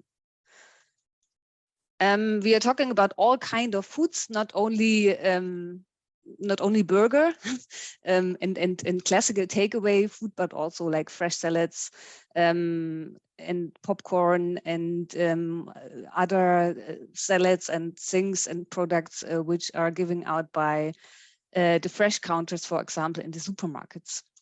And that brings us to the business involved or targeted by the law. So it's not only the big system gastronomy, but also delivery service, also the classical food retailer having a fresh counter, for example, bakery and butchers, canteens, giving out takeaway food, and also the leisure sector, for example, cinema, events, and festivals. Yes, who is not obliged? There are some business which is not obliged because it's just too small. First of all, we are talking about plastic single-use packaging. If you have single-use packaging of other material, like paper, for example, you don't have to make this alternative. And you don't have to provide reusable packaging if you are a small business, if you are below 5 employments, below 80 square meter, and also it's not valid for sales at vending machines. But in this case, and this is also included in the law, you have to offer the possibility that the consumer bring their own package and you fill it with the product, with the food, with the beverage, and they take it back home. Just one very quick look to other countries. The whole development is very much driven by EU law. For example, the EU single-use plastic ban, and now the new packaging and packaging waste directive, which is probably having some obligations about reuse on European level, and then the German law I was just talking about, but also there are other obligations or laws coming up in other countries like France, the Netherlands, Portugal, or Luxembourg, and yeah, probably followed by other European countries. Just to give you an impression, this is a picture of reusable packaging in pool systems. So in Germany, we have quite a lot of those pools already, and we have one here today, Vital. Yes, we are talking about several businesses, and the market is already quite spread with several businesses. Here you have a look, just that's just the logos, but in other European countries, there are of course even coming more businesses in providing those kind of packages and providing those pools. Again, another picture where you can see some boxes and just showing that reusable packaging system is very different, both in material, in the format, in the application area. Also the incentive systems are different. It's deposit system, it's any kind of app, or you only have to pay the box after when you're not bringing it back. Different kinds of business model and different kinds of owners. Yes, and another picture, just to give you an impression, we have any kind of packaging for burgers, sushi, pizza, menus, bowls, cups, boxes, in squared or round forms. And this, of course, you can probably imagine already, is bringing us to some problems when managing those reusable packaging. But before coming to the problems and the challenges, just one slide for the potential. It's estimated that 4.6 billion single-use menu and snack boxes are used per year in Germany, and even more cups. And of course, depending on how high the market share is now for this reusable packaging, it's here estimated with 30 or 95%. Then you have a very, very high number of saved single-use packaging. And one number from Vital, Vital saved between March 2020 and September 2022, so that's 1.5 years, about 4.3 million single-use packaging by having 500,000 pieces of reusable packaging in the market. So they are used again and again. So the more use circuits you have, the more single-use packaging you save, of course. Now, what is the reality? The reality is that we have already quite a fragmented market, a great variety of suppliers. I've just shown you the pictures of container formats, partly a missing interoperability, meaning that between the reuse systems, yeah, they're not the same kind of boxes and so on. So you need different systems to bring them back, for example. Partly missing equipment, missing washing machines. At the moment, it's organized that the washing is all done by the distributor. So you bring the box back, the distributor, for example, the restaurant, washes it and gives it out again. But if you look at the future, and this system is even more growing, you need to have more decentralized washing and redistribution facilities, and that's already done or planned within some pilots. We need more technical adaptation. There are material specific challenges. For example, when it comes to plastic packaging, the plastic, if it's used for eating, it's scratched, for example. So you need to be sure that hygienic obligations are still fulfilled after the 10th or 20th use. And of course, and that's what we're talking about later in the workshop, the consumer perspective. That's the most important thing, to motivate and to give good incentives that the consumer asking for this alternative, because it is an alternative. I mean, you can still have the single-use packaging at the moment. You just need to have the reusable packaging as an alternative. So of course, we are dependent on that the consumers also using this alternative, asking for it, and having the motivation to bring the boxes back. Yes, so the perspective and developments are we need more infrastructure across those systems, new return options. So at the moment you bring the box back to the restaurant or to a restaurant or other business who is involved in this pool system, for example. We also have single solutions, either on business level. For example, McDonald's has an own solution, Burger King has an own solution, so you can bring it, of course, back only there. And also even on a more nuclear scale, if you have one restaurant having their own solution. So this whole kind of market is very diverse, and it needs an overarching infrastructure to collect even more collecting points, not only at those restaurants, but for example, at waste collection centers and so on. The existing pools even need to more digitalize. The digital infrastructure is still to be provided.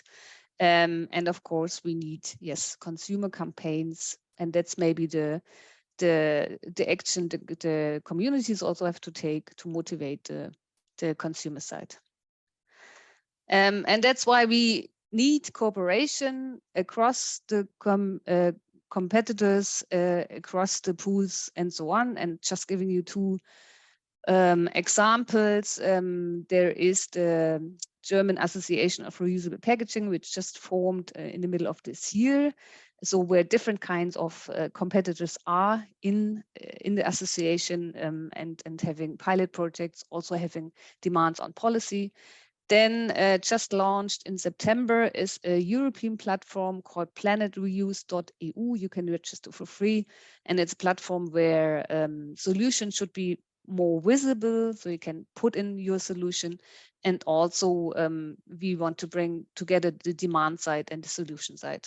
And also there are other initiatives like the standardization circular roadmap from the DIN, the big standardization organization in Germany.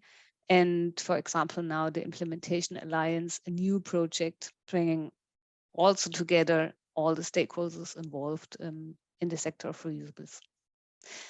Yes, thank you very much. I'm keen on hearing your perspective and discussing on the topic. Thanks.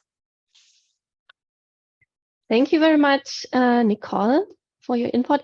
I would like to do the next input from Vital first, and then have the discussion and questions on all of the three inputs.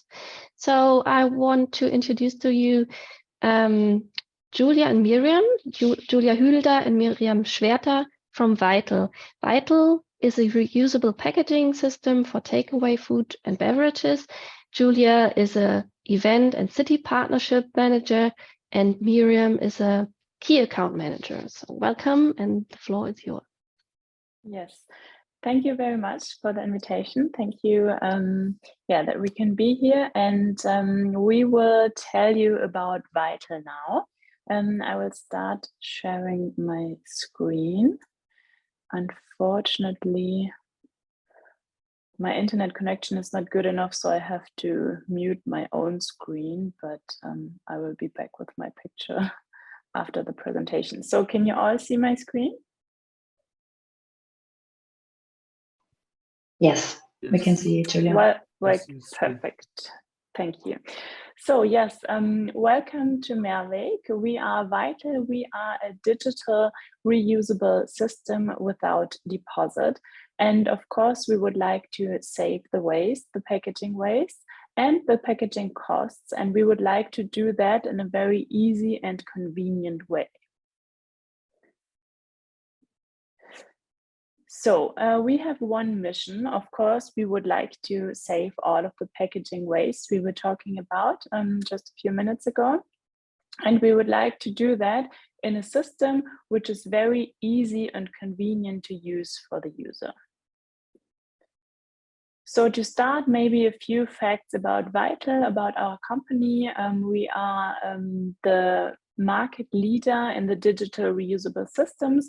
We operate in many countries. I will come to that in the next slide, but we are in German big cities. We are in 8 out of 10 major cities with the most partners and users. We are the preferred system of global chains, and we have some exclusive partnerships with big chains. You will all know we have our own logistics center in Cologne, and at the moment we are a team around 80 employees. We also have the largest range in the reusable segment. We have cups, bowls, pizza and burger packaging, but I will also show you that in the very last page. So as I said, we are in 9 countries already. We are having a franchise model. So in the other countries, we mostly sell our digital solution, but we are not operating the other countries on our own. We are just doing it here in Germany, Austria, Switzerland, and France. And very soon in the Netherlands. We have over 3,700 partners already and over 330,000 registered users. We have an average return rate of over 99% and an average return time of about 4 days, which is very efficient and even actually more efficient than the German, yes, I don't know the translation, the Flaschenpfand-System in Germany, the bottle deposit system. So at the right side, you see some of our partners. So we are piloting with big chains like KFC, Domino's, etc. We are also in many big canteens, and we have a partnership with all delivery services, Lieferando, Uber Eats, Bolt, etc. So our customer can also order takeaway in our reusable packagings from home without leaving their couch. So yes, we are the digital system. These are our App Store downloads yearly. We are leading here as well. So obviously our tech platform is the core heart of our company. We have a user app which can be downloaded for free, and we have a partner app for all of our restaurants. Exactly, which is also an app and can be downloaded on any device, so on any tablet, smartphone, etc. So coming to our process for the users, it's very easy for the user. The user can download our user app free of charge in the App Store or in the Play Store, and then they can just borrow the packaging through a QR code. They enjoy their food and they have 2 weeks, so 14 days to return the packaging anywhere. So they can just look at our map and return it in every city and every country at every vital partner. So that is very, very easy and convenient for the user. So also if you have a free minute today, you can just download our app and yes, check the map, check where, if we have some partners in your area, and you can all have your next takeaway, lunch or dinner without packaging waste. So feel free to just try it out since it is free for our users. So the process for partners is as follows. The partner can scan the QR code on the packaging. Also now we have the self-scan, so the user can just scan their own packages. So they are very independent. They will just show the screen to the partners to see if it's all done correctly. And yes, then when the packages come back, they will be cleaned in the dishwasher, the normal gastronomic dishwasher, and then they can be reused again.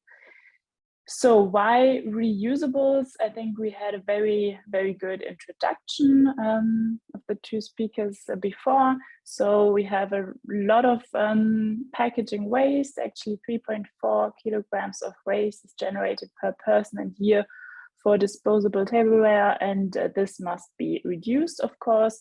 We are yes, in the mission to do something about it and to reduce the emissions altogether. This is our mission, of course, and why vital. As I said, we are a digital reusable system, so we have no deposit and we have no acquisition and replacement costs for the partners. And maybe more importantly for this round, why did we choose a system without deposits? So our reasons against deposits. first of all, deposit always has very low acceptance. So you have to pay on top. Sometimes you don't even have cash with you. And if you have a family with 5 children, you easily have to put 80 euros on top of your dinner just for the deposit, which is a very psychological a thing to which results in the very low acceptance of deposit. Second of all, and maybe also most importantly of all, it has a very low environmental impact. So actually deposit cannot be measured because we all don't know where deposit is. The packages are remaining in the office kitchen and in the student's kitchen, and nobody knows when will they come back. And obviously the reusable packages are only more sustainable than other packages if they come back to the circle quickly, and if they circle within the circle quickly. So this is obvious, and we can measure it and have a return rate above 99%. Also, deposit is very, very expensive actually for our partners, and there's a high risk, of course, because containers can be exchanged for cash. Of course, we also have many marketing options, everything what an analog system cannot do. We can do push notifications via our app, we can have social media campaigns, etc. This is also the benefits of our digital system. But here also very interesting, the measured impact can be displayed anywhere in real time. So the partner can put it on their websites. For example, a city, when we have a cooperation with the whole city, they can put it on their website, and the saved packages are displayed here. And it's very, very nice to actually measure that impact and make it transparent for everyone. Yes, that was about it, about Vital. I guess we will have the Q&A round afterwards. Here's my contact. Feel free, don't hesitate to contact me afterwards. Here's my mail address. And now I will give over to my colleague Miriam. She's the topic lead hygiene, and will talk briefly about our problems, and solutions are related to the hygiene and cleaning of our packaging.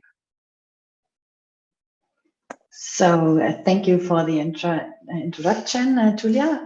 Hello, everybody. My name is Miriam Schwedner.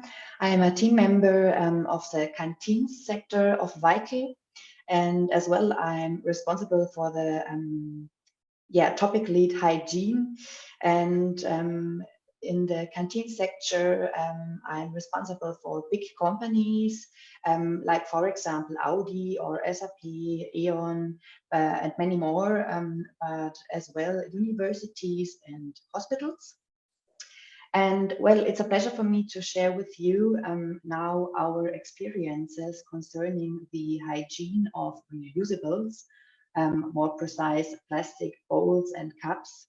And I want to show you now in my 2 slides, firstly, the problems that came up during the last years by using plastic containers instead of dishes made of aluminum, porcelain, or glass. And secondly, I want to show you our solutions and special treatments that guarantee a high-level product for our customers and partners. So first of all, we have a disadvantage in the material texture of plastic bowls, because plastic, of course, is lighter than glass, porcelain, and aluminum. So that has the consequence that the water pressure in the dishwashers of the industrial washing machines is often too high for the plastic bowls. So the consequence is that the containers often tilts and water is remaining in the containers. Secondly, the wetting behavior of plastic. The plastic is less wettable than aluminum, glass, and porcelain. and that causes a less effective cleaning process for us. Then the heat storage capacity is also a problem because plastic has a lower heat storage capacity than aluminum, glass, and porcelain. And that has the consequence that we have remaining water drops on the surface of our plastic bowls and cups after a cleaning process. And that leads to humidity. The humidity furthers the growth of unwanted microorganisms, what is a big problem. Next point is, of course, the storage, because we also have often not the know-how by our partners how to deal with the cups and the bowls, and so often wet containers are stacked together, and so we have also the problem with the humidity in the bowls and cups. But also a big problem is the mechanical impact by the cutlery, so by the usage of forks and knives in our bowls. So the plastic surface is softer than glass, aluminum, and porcelain, and that causes often scratches and cracks that provide as well space for microorganisms. And for you, just one fact that is good to know, that a hairline crack of 0.03 millimeters length can offer space for approximately 100,000 microorganisms. And the last big problem is that there is a missing regulation for the correct handling of reusable plastics at the moment, because there is existing an outdated DIN norm with the number 10.11.3/3, and this DIN norm has been defined for porcelain, glass, and aluminum, but not for plastic. And that is a problem for us. So secondly, we can turn over to the solutions. 1 second, I'm on it. Yeah. It is stuck here. So now I want to present you the solutions and special treatments that guarantee the high level product for our customers and partners. And this information we always share with our partners so they have a good handling. To solve the problem with the lower weight of the plastics, we recommend to weight down the washing baskets by, for example, grids, or the use of baskets with flaps. So you can see it on the right. Concerning the wetting behavior, we recommend to use a sufficient amount of rinse aid component. And in this case, it's absolutely recommended to consult the dishwasher manufacturers for the appropriate cleaning agents, because the market is also developing, and there are special rinse aids for plastic materials, and also for the situation that you have mixed goods in the washing process, like glass, aluminum, and the plastic containers. Concerning the heat storage capacity problem, we always recommend to integrate a longer drying part after the washing part in the dishwashers, or to wipe out the bowls and the cups with a clean cloth, so that you can also that you have no more humidity in the bowls and cups. And for the mechanical impact, we always say to our partners that it is really necessary to replace the effective containers in time. And well, there is just the optical control to look in the bowls and in the cups how the conditions are, and to replace them as soon as possible when they look not good. So as well, an extra disinfection component can help you against the growth of the microorganisms in the cleaning process. And of course, it's also really necessary to make regular testings for the microorganisms by laboratories or the official control of foodstuff. Well, there is the duty of doing this as well, to make a microbiological monitoring every year, so that you have as a partner the status quo about the conditions, the hygiene conditions of your bowls and cups. We also started a cooperation with Ecolab. Ecolab is a cleansing agent manufacturer, and Ecolab, they created with us a test series with Vital, and we wanted to look for the resistance to the rinsing process of our containers. And the result was that our plastic containers can withstand more than 500 cleaning cycles. That is really much, but I have to say on this point that it always, of course, depends, also the amount depends on the conditions of the bowls and cups, of course. If they show many cracks and scratches, so of course the amount is not that much. For the last point, the missing regulations for the correct handling of reusable plastics, we created a participation at the event DIN Connect 2023 in cooperation with the Mehrwegverband Deutschland e.V. together with other manufacturers, so to create a new DIN norm for reusables. And to finish my presentation, let's say fingers crossed that we can convince the audiences for that DIN norm, and that in the end we all can call reusables as the new standard instead of single-use packaging. Thank you so much for listening. Thank you, Miriam. So here we just have a short overview of our product portfolio. I think the presentation will be available for you. So as I said, if you have any questions in the next couple of days, don't hesitate to contact us both. So here are our bowls, the normal sizes, cups, sushi packages. We have a pizza packaging and a burger packaging and vitalware, and all of our packages are of course BPA free, and you can put them in the freezer as well as in the microwave, and they have a very good quality. And if any one of you is interested, we can also send a sample set to you. So yes, thank you very much for listening. Thank you very much, Julia and Miriam, and also Nicole. I think it was really comprehensive inputs and insights to reusable packaging. So now we also have several questions in the chat. So I would like to do short Q&A round now. So maybe I just ask you to ask your questions personally. So the first question was from let me see. It was Chang.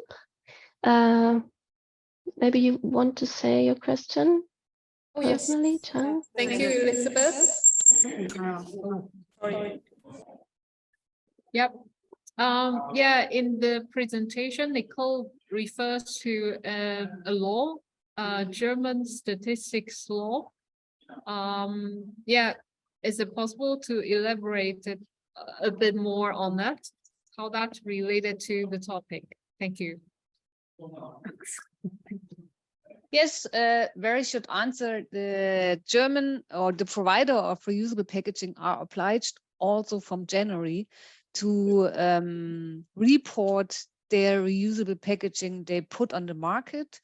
And not only this, but also they should include information on the return rates and on the reusable packaging they also took back and classified as a waste, so took out of the circle. And yeah, I mean, statistic is a very German approach, I would say. We have an information call tomorrow actually, because this gives the provider a lot of headaches. But yes, I think it's also to get some more numbers about how the systems are working. And at the same time, we have this specification on other packaging that's called the EPR system. So the producers have to register their packaging in a big register, and that's similar now done with this statistic law for reusable packaging. Yes. Okay, thank you. Thank you very much. So the next question was from Adugna. I don't know if I pronounce it in the right way. Could you ask your question, Adugna? Yes, Elisabeth. My question is in fact with the current status of the use and disposal of plastics from manufacturing and consumer perspectives. How is it going? Is it increasing or decreasing? How is its trend? Thank you. Somebody from the poor team feels expert in this plastics question. I think it's a general trend, but you're referring to Germany, especially, maybe? Yeah. So maybe I can just say something. Yeah. Can you hear me good? Thanks. Yeah. Okay. So in general, we can see a trend like we have more waste in general, but the last publication from the Germany Environmental Agency said that for the consumer perspective, we have a little shift. So the plastics are reduced a little bit, so the plastic packaging, and the trend goes a bit more to glass and also paper packaging, but especially it was glass. But for the manufacturing sector, I'm not quite sure if I can say the data, but in general, we can see that the trend is to more waste in general, so packaging waste. Thank you very much. And also the material compositions, so the composition of plastics with something else. So like composition of plastics and paper, or this also was increasing, I think, in Germany. So we can say that there is a higher amount, but also the material composition is shifting a little bit. So yeah. Yeah, that's right. Thank you. So the next question was from Frida. Frida Rubik. Well, if he's here still. Yes, I'm still here. Yes, hello. My point refers to the economic lock-in. So according to my perceptions, the economic conditions, the relative prices of single-use packaging and returnables are very often bad for the single-use package, for the returnables. And also I see this as a main driver for non-conversion or transformation of the packaging sector. So my question refers to you, Elisabeth, and also to Nicole about your experiences and insights. Thank you. Yeah. I think you're right. Thanks for the comment. I would say it's part of the material lock-in effect. So it was also mentioned in the paper that single-use packaging is still cheaper, and there's also we have in Germany the single-use reusable packaging. So it's reused, but only single ones. So it's called Einwegpfand, and it's so if the consumers don't give back the bottles, so the companies, they will gain money from the deposit. So because it's very high deposit, and it's also a difference to the returnable glass packaging, for example, in beverages. But Nicole, do you also want to answer to this question on the economic barriers? Yeah, maybe just to add, I mean, of course, it's a question of the framework conditions, and what we can see at the moment, at least for the glass packaging, that the whole energy crisis and so on is driving reusable glass packaging. because glass production needs very high consumption of energy. And I just had a call this week, for example, with wine fillers, and there was this year several weeks where they just couldn't order any bottles anymore because there were no delivery of bottles anymore. So they are now also thinking about, okay, reusable packaging. So I think it is shifting at the moment, also because of the energy consumption of production of glass and also plastics. And then if you take into account, because if you look at the life cycle assessment, it's always the transport which comes into place, the return logistic transport for the reusable packaging.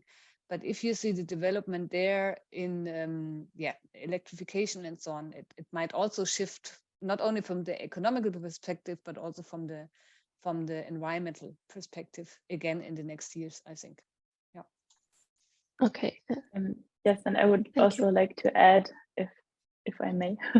Yeah, of course. Because yes, I can also just agree that it is definitely shifting, because when we started, that was definitely a very, very strong argument of the restaurants.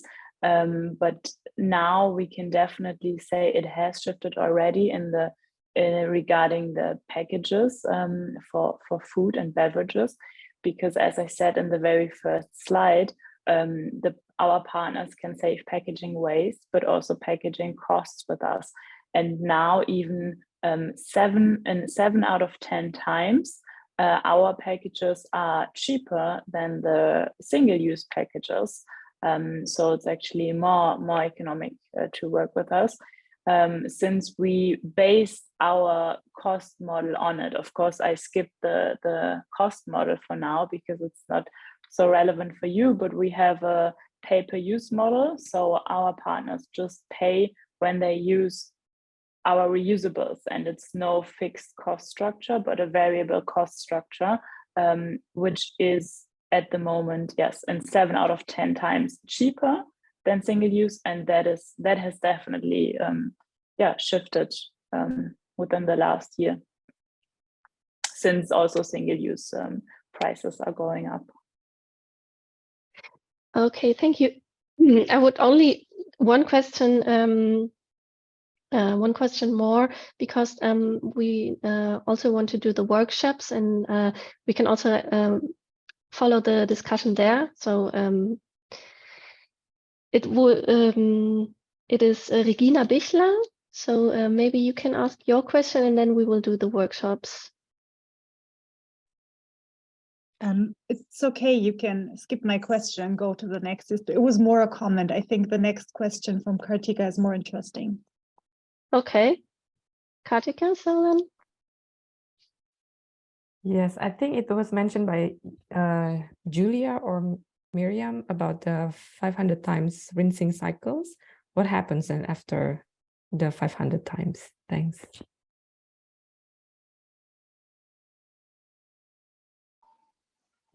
So, well, after the 500 times, we collect back the bowls when they are no more possible to be used in the circulation.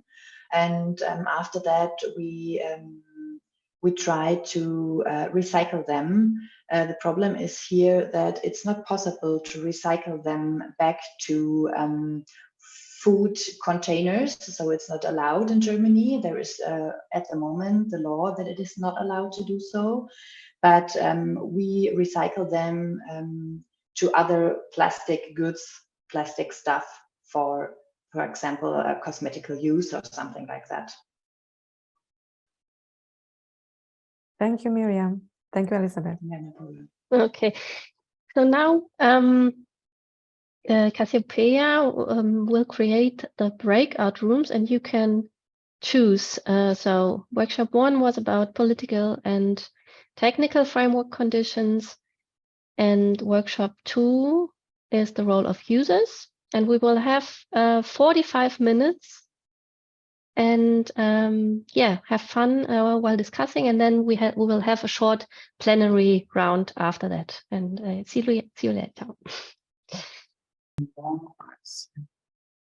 I think we could start now, and then just welcome again from us. And yeah, I will just quickly hand over to Jennifer, which she will introduce a bit what we will do in the next roughly 45 minutes. So we'd like to welcome you in this workshop on political and technical framework conditions for reuse. And we would like to discuss the topic of reuse and promoting the use of returnable food boxes from different perspectives. And for this purpose, we prepared 3 short inputs. The first one is from me, Jennifer Schinkel, from a political science perspective. The second input is from Sarah Otto, and she focuses on design and materials from an engineering perspective. And the last input comes from Justus Kaspers from an engineering perspective with a focus on life cycle assessment. And afterwards, we will discuss 3 questions related to these perspectives with you on the Miro board, but more on this later. So I would like to start with legislation to promote reuse. Several countries have already introduced regulation on reuse, and I have highlighted some on this world map. For example, France aims to phase out single-use plastic packaging by 2040. And to achieve this, targets for the reduction, the reuse, and the recycling have been set for 21 to 25.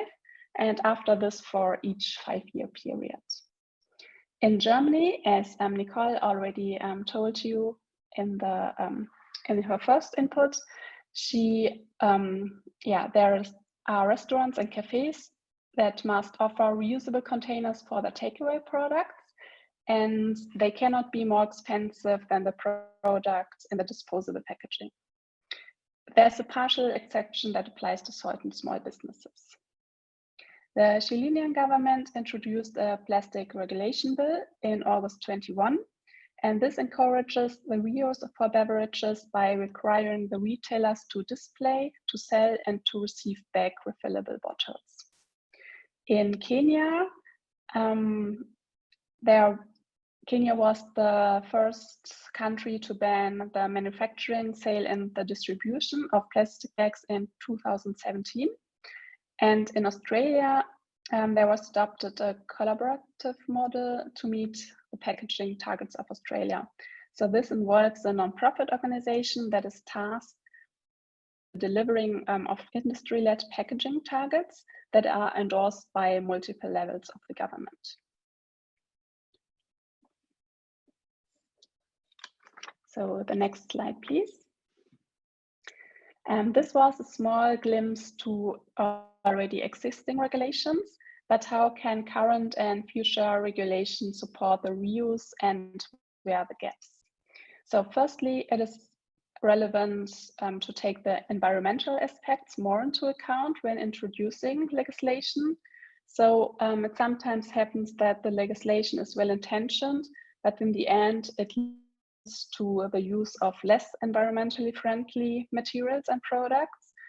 For example, the substitution of plastic by paper, or the replacement of disposable by reusable products that are then not used often enough.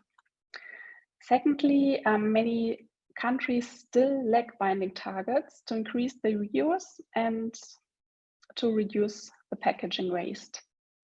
Third, it is important to focus on the consumers, but by making it easy for them to use the reusable. So related to this is also my fourth point, the standardization, such as standardized food boxes that can be returned in many locations to make it easier for consumers, for the suppliers, for the retailers, as well as for the producers. And another point is funding. So new ideas and business models to promote the reusable packaging should be supported. And my final point, since prevention is the top priority of the waste hierarchy, it should always be looked first where unnecessary packaging can be avoided, but without neglecting the protection of the product. So with that, I'd like to hand over to my colleague, Sarah Otto.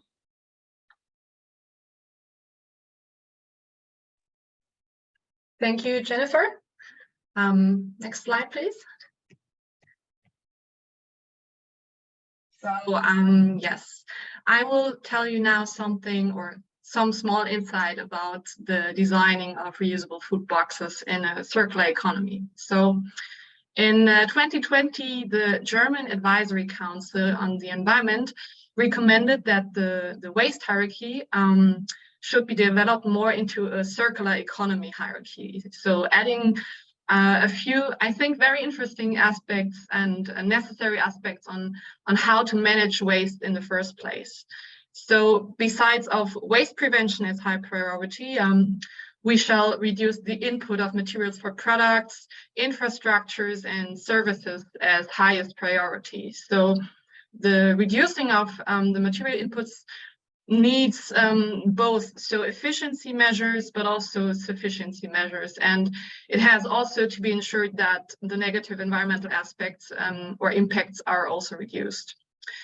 Furthermore, we should always implement also a circular economy compatible design and production of all goods, which means that we should imply for the product that they have a long service life. They will be free of hazardous substances, material efficient, repairable, recyclable, and all of these many aspects. So the term circular economy compatible is therefore more comprehensive than recyclable, which is often mentioned in the design of products. And what is also very important is that the recyclability, or in general the recycling, should not only be measured by quotes, so by the quantity, but also by its quality. So we need a high-grade recycling, which also should be prioritized. So next slide, please. So if we look now at the material efficiency of reusable food boxes, since reusable packaging can in general be very material intensive, and if they're not really often used, for example, and they're also often made of plastics, as we already have heard in the previous presentations, and we found especially three main categories very important for the material efficiency of reusable food boxes. And that's, for example, the reduced use of raw materials in the production, but also the reusability and the recyclability.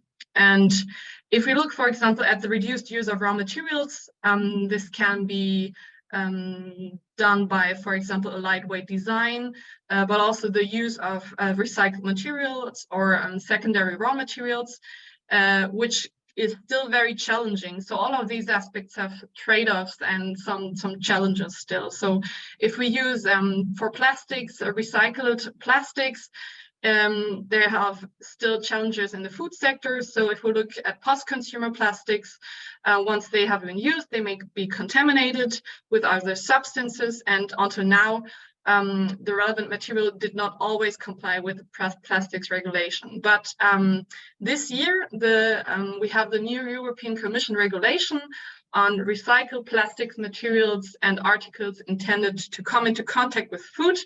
So maybe we can see some progresses here. Then if we look at the reusability, the presence of the necessary infrastructure is relevant, but also the durability of the packaging. But here we have also some challenges, because the durability can correlate with, for example, a lightweight design, but also with a design for recycling. So if we put, for example, plastics which are glass reinforced with glass reinforcement, glass fibers reinforcement, they're not really recyclable, but they're especially durable. So we have here also some trade-offs. They need to be user-friendly for consumer, retail, restaurants, so where the application is, and they have to be used multiple times. And now we look a bit into the recyclability. Justus, please, next slide. Yeah, so if we look at the recyclability of reusable food boxes, we have here in Germany a minimum standard for determining the recyclability of packaging for the German market. And the standard defines recyclability as the availability of sorting and recycling infrastructure, the sortability and separability of the components of the packaging, which is highly influenced by the design for recycling, and that the packaging does not contain any recycling incompatibilities, which is also highly influenced by the design. So currently the standard is for single-use packaging, but depending on how the reusable packaging is intended to be discarded, it can give very helpful instruction also on how the design for recycling can look like, especially if the reusable food box is, for example, discarded with public waste disposal. So if we look now at the reusable packaging, we should, for example, look onto is there a take-back infrastructure, so a collection infrastructure. Is the design efficient enough for be recycled? But there we have also some challenges because often we don't know really the disposal behavior of user, but this is also for single-use packaging. So therefore, it's really hard also to predict the real recyclability of a packaging. And the design for recycling also can correlate with the intended durability, the design, the functionality of the product, but also with the marketing. So the use of colors, or especially dark colors or glass fibers, reinforcement plastics, they are really difficult to recycle. And also the use of different materials. For example, for the lid, which need to be very durable due to the multiple applications. So yeah, in general, it is still very difficult to assess maybe also a circular economy compatible design, or especially also in this case, the recyclability of reusable food boxes. We still don't have a really common harmonized standard in the EU. And yes, that's maybe for my part, and I would give over to Justus. Thank you, Lara. After this talk about recyclability, I want to talk more about the general environmental burden or effect of reusable food containers, especially compared, or in this case, compared to single-use food containers. And as probably the question arises, actually, which food container, the reusable or the single use, is actually in total more environmentally friendly. As the life cycle assessment is a common tool, and there's a lot of studies available for food containers, and to compare these available studies and make a clear picture, actually the Life Cycle Initiative made a meta-analysis and for the United Nations Environmental Program, and outcome of the studies was that the reusable plastic packaging had better overall environmental performance compared to single-use plastic packaging, but there's a big if, as the reusable packaging needs to be used for a sufficient number of times. And now the question is for life cycle assessment or the analyze how to influence the use rate and actually what data is necessary for the assessment. And coming from that, we can have a look on factors which are depicting the use rate or the use phase, and there are basically two big points. One is the infrastructure and one is the actually user behavior. And for the infrastructure is for the life cycle assessment important actually where are the return points, so what is the travel distance for the consumer or the companies, and also where are the washing stations. For example, as we heard in the presentation before, for Wuppertal, it can be that shops or the central washing stations, but it's depending then, is there one washing station in Germany for all packaging, or is there one for every region? And this is have a direct effect on the travel or the transfer distance needed. Just an example, on the right side, we see one of the return boxes from Wuppertal. And then another important point is for the LCA is understanding the user behavior as one of the key points, for example, which everyone maybe get in his head, is that packaging is has a littering problem. And then if the packaging, even the usable packaging, which also happens more often than maybe one assumes, is littered, it goes off the system and it is not, cannot be reused, and it also goes to a non-dedicated waste stream. So this has a lot of implication for the LCAs.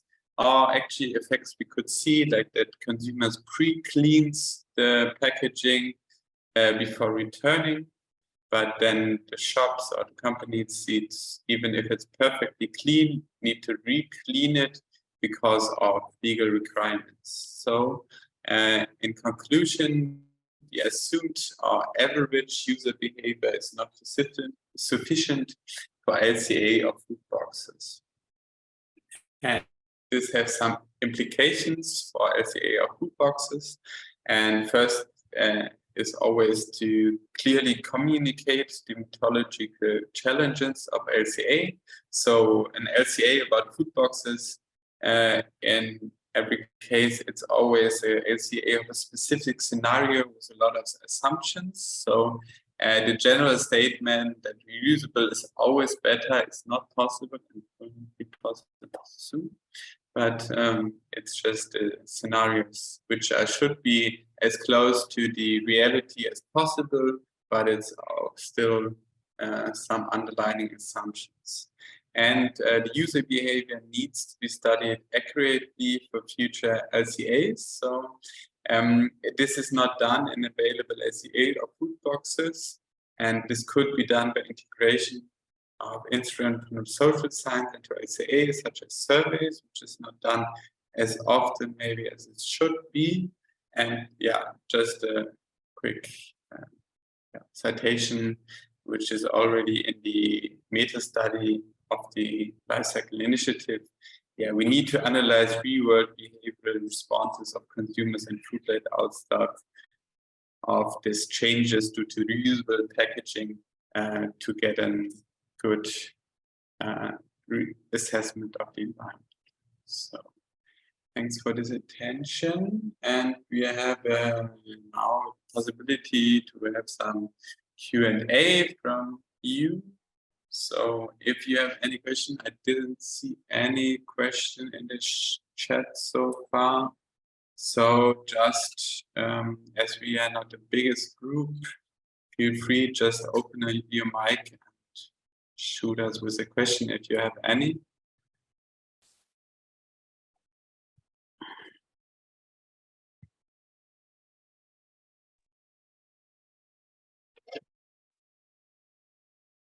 Yes, Justice.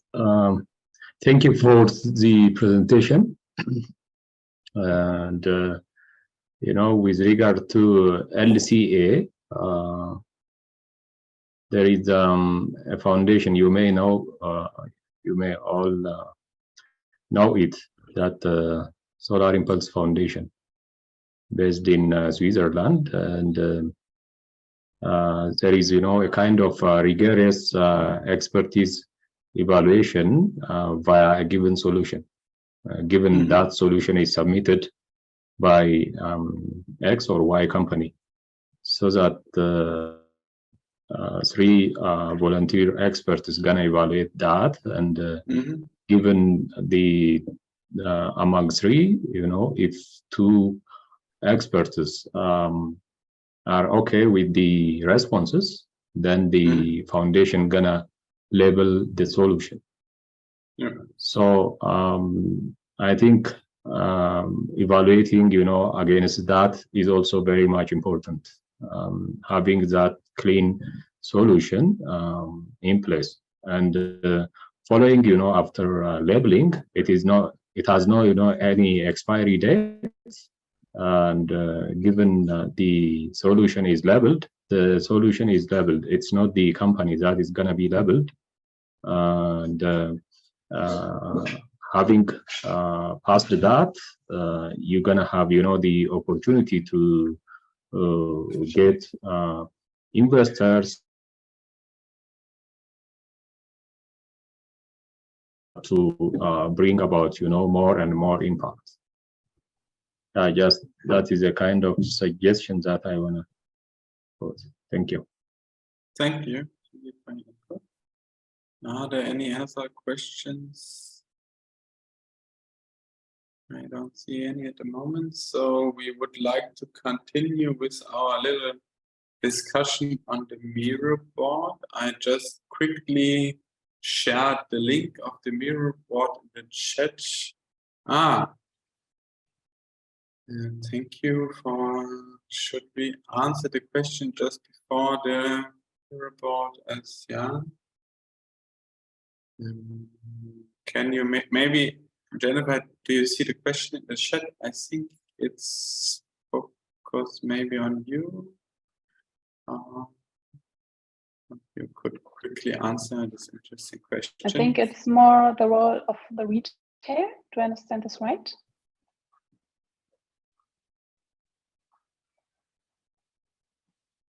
Yes, now you could open your mic and maybe elaborate the question a bit for Jennifer, if it's about the retail. Hi, I didn't ask the question about the retail, but I was asking more the question. First of all, thank you for the presentations and the very, very detailed information provided. I just wanted to ask, how do you envisage the role of trade and trade policy entering into the equation? For example, for reusable machinery, for example, lowering tariff barriers on this sort of, or using the harmonized system codes. I don't know if you have any expertise of that, but how do you envisage trade to be a facilitator in this transition? That's an aspect. I don't think that we addressed this yet in the project. So yeah, I would gladly take this as a suggestion that we have to do research on this. But I don't think that we already have done some research on this point. So maybe I can get this point and also discuss it with my colleagues and get back to you afterwards. But yeah, I don't think that we already discussed this. I'm not sure if I correctly understood the question. So you say that if the trade had more harmonized products and machines also for the reusable packaging, right? Yes, so maybe just an opinion. I think that would be a huge step, because we have so many different kinds of packaging designs, and they are often kind of this is challenging because we need shorter transportation routes.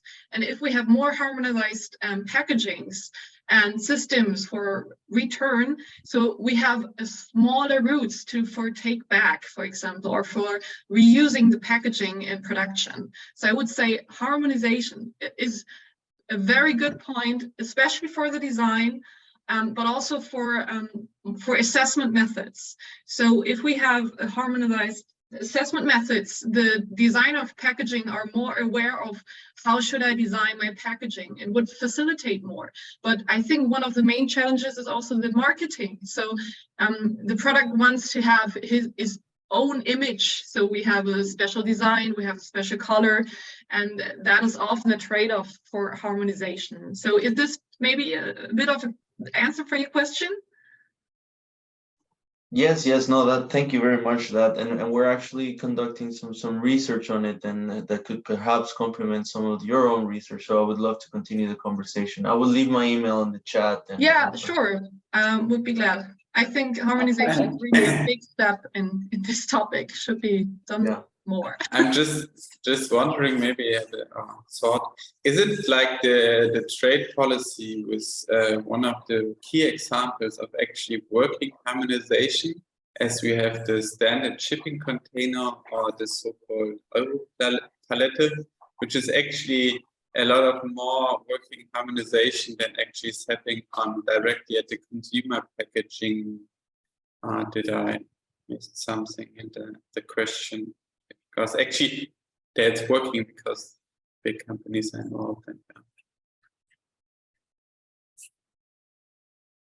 But yeah, then let's quickly go to the mirror board, and as we had a link in the chat where you can go to the mirror board, and we would like to ask maybe 4 questions which we put on the mirror board. Just, does anyone needs to get some explanation how to use a mirror board, or is it clear to everyone? I'm not sure. For us, it's quite common to use it. I'm not sure if everyone is used to use it. So if you have any questions. I don't see any question at the moment. So we have this 4 questions. First one is, political efforts are needed to foster the widespread use of the reusable packaging. It's more the direction of our first little input from Jennifer. And then we have the second one, how can circular economy design barriers trade-off reusable food packaging be better overcome? And what assessment approaches for CE compatible designs are you aware of? This you can find in the middle. And the last question, how can usage data be generated to enable more accurate environmental evaluation? And we would like to just quickly ask your opinions about, or your thoughts about questions. Always on the left side, you can find some sticky note which you could use to answer the question. And we thought maybe to give you around 5 minutes to just quickly think about this question and maybe find an answer about some of the questions. So if there's any question so far, just yet. I just close the mic and see if there's any hand raised.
So if you have problems with the Miro board, just feel free to ask questions. So we have put some sticky notes on the left side of each question, and you can just write ideas, answers or inputs If you feel addressed or you think you have some interesting input to that question, feel free to add it on a post-it and just put it under the question. And if this does not work, you can see the questions and you can just give your answers in the chat, and then we transfer it to the board. So this is also an option.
So then, thank you for your comments on your sticky notes.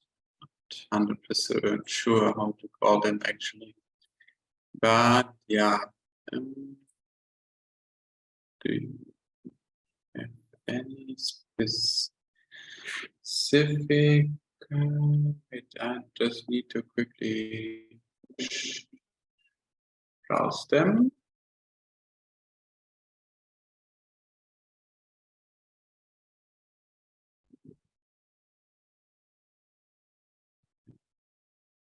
Maybe first talk about a bit the political efforts we want to see needed to foster widespread use of reusable packaging. And I would say we have two topics there. One is the harmonization and trade barriers to reduce them, to increase the reusable packaging. And the other one is the higher political will on company and country level. Does anyone would like to a little bit more elaborate his or her input? Maybe are there any direct responses from the team? Jennifer, maybe. What are your thoughts on this notes? Yeah, as we already discussed, I think harmonization is a very big topic also for the promotion of reuse. And for this, there was also a roadmap for the standardization in the circular economy that was prepared for Germany. And yeah, the results will be presented in, I think, January. And yeah, I hope there are some good suggestions that will be put into force. So yeah, we will see what happens in this part, but I think that's a crucial hint that the harmonization is very important. Thanks. And could you, what are your thoughts on the higher political will? Is it needed, or is it already shown? Is it already there and not fully enforced yet? Or what are you? Do you have any thoughts about that? Yeah, I think that's also very important. I think there are many things that are happening right now, but yeah, of course we have to always do more.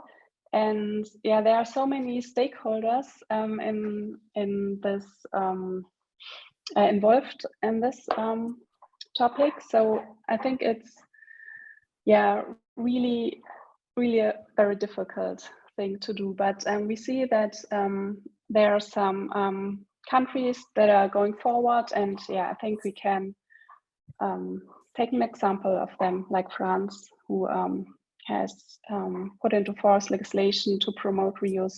Yeah, that already are some good examples. Okay.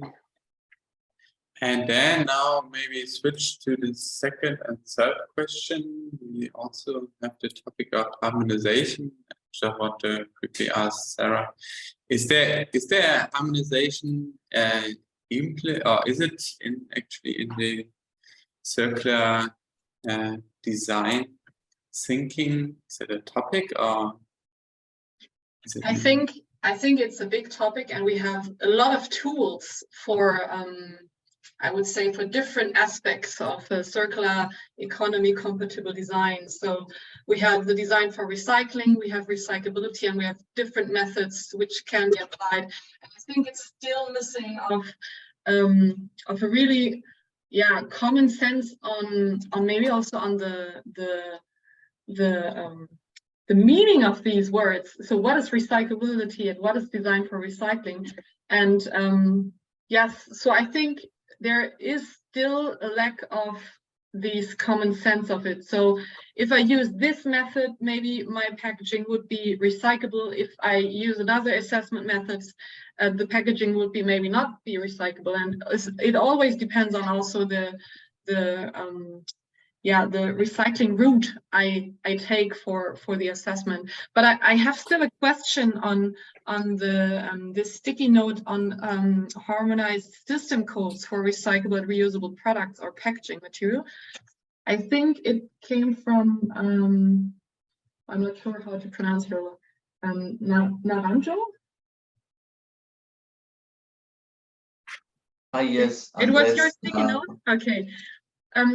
Because I was questioning, because if we only have the system code for the material, I think that is not enough, because it depends on how the system code is in the end used during for example, the recycling route.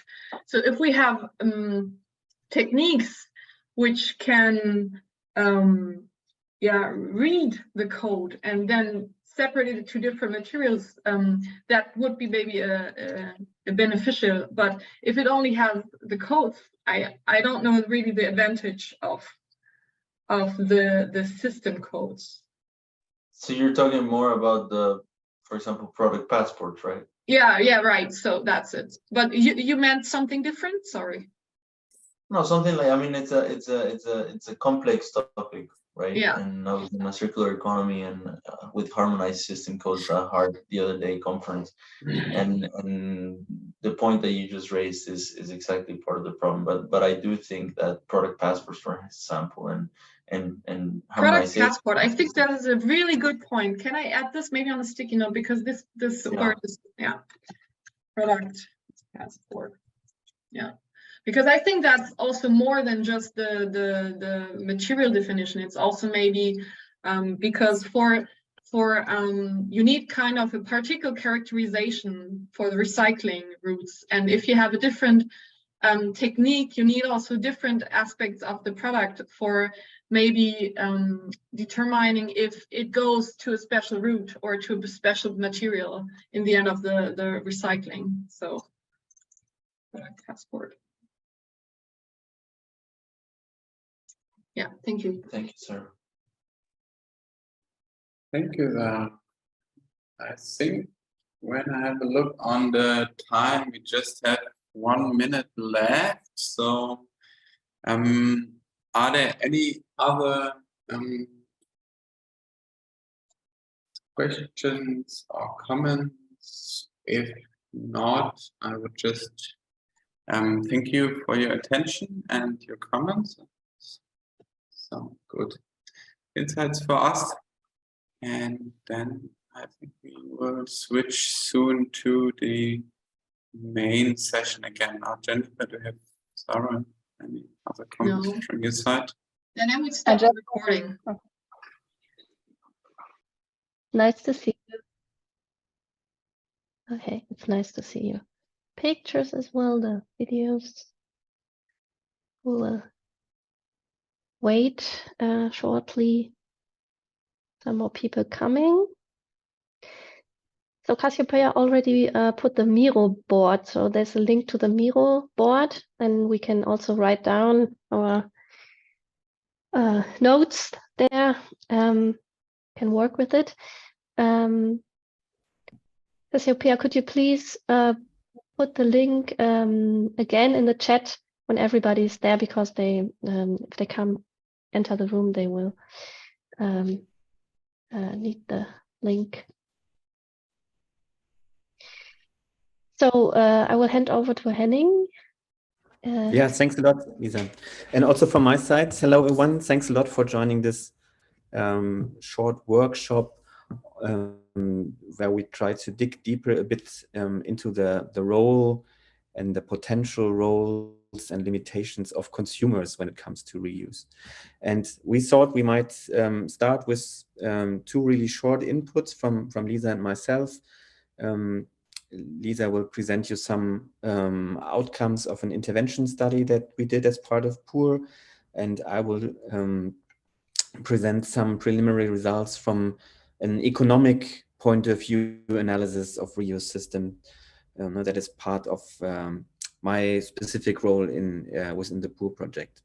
And after that, we would like to discuss with you, how do you see how works reuse in your countries? How do you see the economic incentives, the informality of reuse? Get into a discussion with you. And without further ado, Lisa, I would hand back back to you for first short input. Okay, I will share my screen.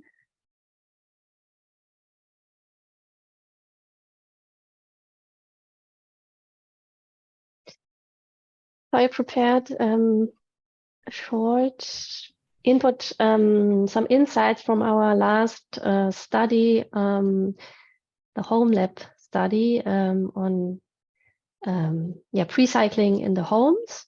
And we also did several we divided several groups. The participants were divided in several groups, and some of them also received these reusable containers. And we asked them to do to fill out some diaries, workbooks, exercises, to go there use these containers in different contexts. And I have some pictures for you on reusing practices, because I think it's really interesting how consumers store and how they clean and their boxes and containers and so on. First of all, introducing to you the sociological perspective on reusing, because it's quite different from what we later see from the economic perspective. Consumption is defined as a process of appropriation and appreciation of objects. So it's not only the practice of shopping, but it's also the engagements with the objects that is important here. So, or that's the perspective of the consumers. They engage with the objects, and also they these engagements interact with the dwelling infrastructure. So how they live, this is important on how they also do the reusing practices. So throwing away is not an isolated event, but it also is connected to other activities, such as sorting things through, or storing them, holding on to them. So also practices of maintenance, what I just showed with the disposable packaging, that they would not talk about it because it's kind of informal, but they also maintain and not only throw away the packaging. And thirdly, there's only very little research, sociological research on reusing, especially on reusable packaging. There's some studies on disposable packaging, but only one study on refillable glass milk bottles in the UK. It's really interesting, I think, because he found that it's a reciprocal relations of care and trust that is implemented by these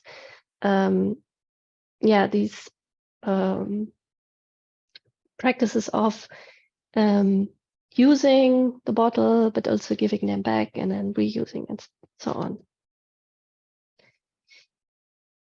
Shortly about the research design, I just already said that we had a different intervention groups, and our intervention group was 33 participants in May, July, and we also had a follow-up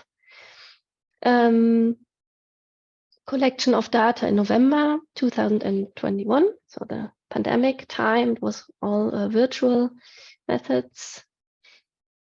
We did interviews 2 times, so in May and also in November. They got a starter kit with a container, reusable container, and filled out the workbooks. And then we also had group discussions among the different households. The findings now, it's preliminary findings. What I found interesting, that the practices were quite diverse and informal. So on the spatial side, it depends on how they generally store and how they organize things within the households. For example, if the boxes have a certain place in the home, how they clean them, and if they have possibilities to clean them outside the home, and also how the object relations are. And now I brought some examples also. For example, picture 1. So the containers are stored randomly together with other kitchen utensils in the kitchen cupboard.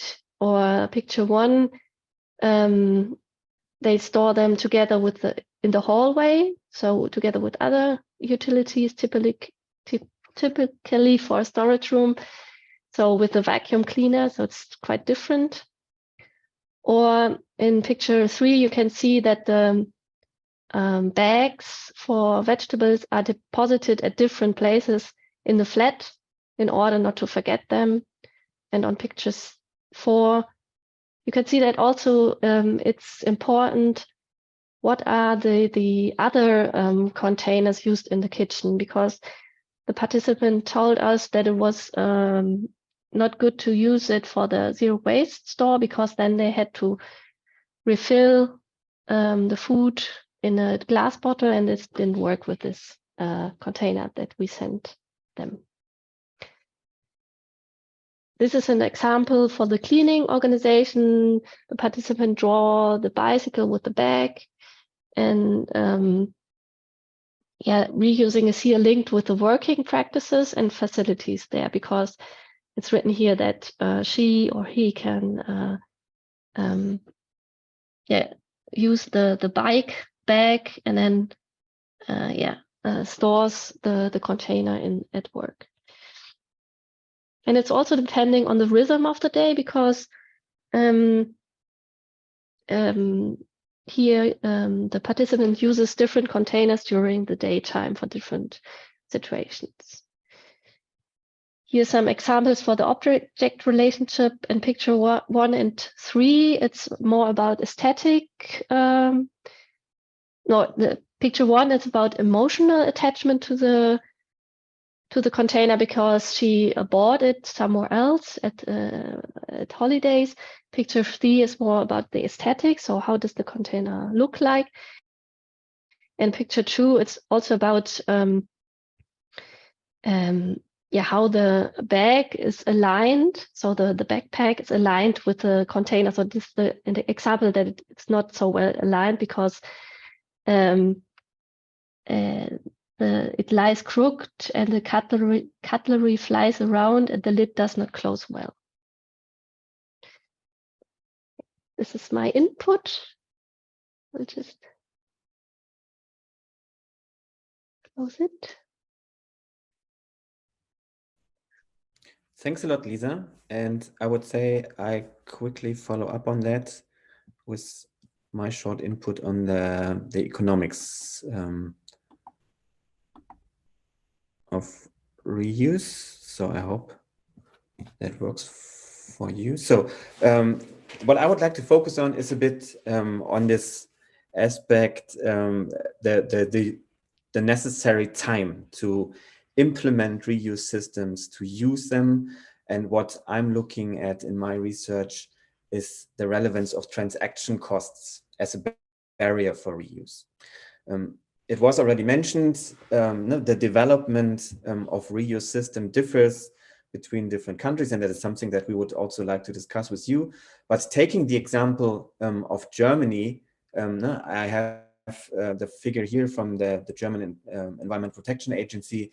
The dark green line indicates that we have more or less a stagnation of reuse in Germany. Actually, more a decreasing trend with a short increase or slight increase. Currently, we have an overall reuse rate for beverages of just 41.8%. And that's despite the intense discussion on the negative impacts, on the also the interlinkages to the climate discussion. Now we're all aware that single-use plastics have significant negative impacts on the environment. Nevertheless, reuse is still a niche phenomenon, or as seen here for Germany over the last years, is even decreasing. And for me, the question is, in my research now, what are the actual incentive structures? What are the economic drivers and barriers that lead us to the market situation as it is here in Germany, and even worse in other countries? The interesting thing is that there is no lack of studies, evaluations, assessments indicating that reuse could be a cost-saving opportunity. This is one of the most recent reports by the colleagues of Systemic, looking at the total costs of systems for beverages looking at the CapEx costs, so the investment costs, as well as the OpEx, the operational costs of the systems.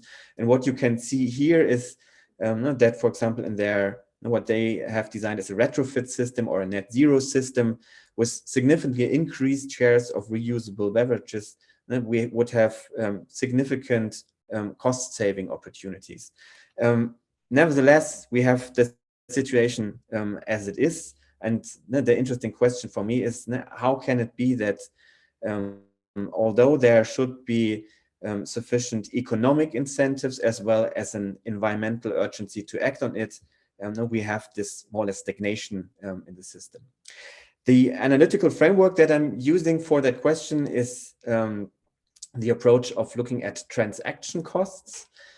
Transaction costs is something that has been developed as an alternative to the neoclassical economics theory that is built on the assumption of the so-called homo economicus.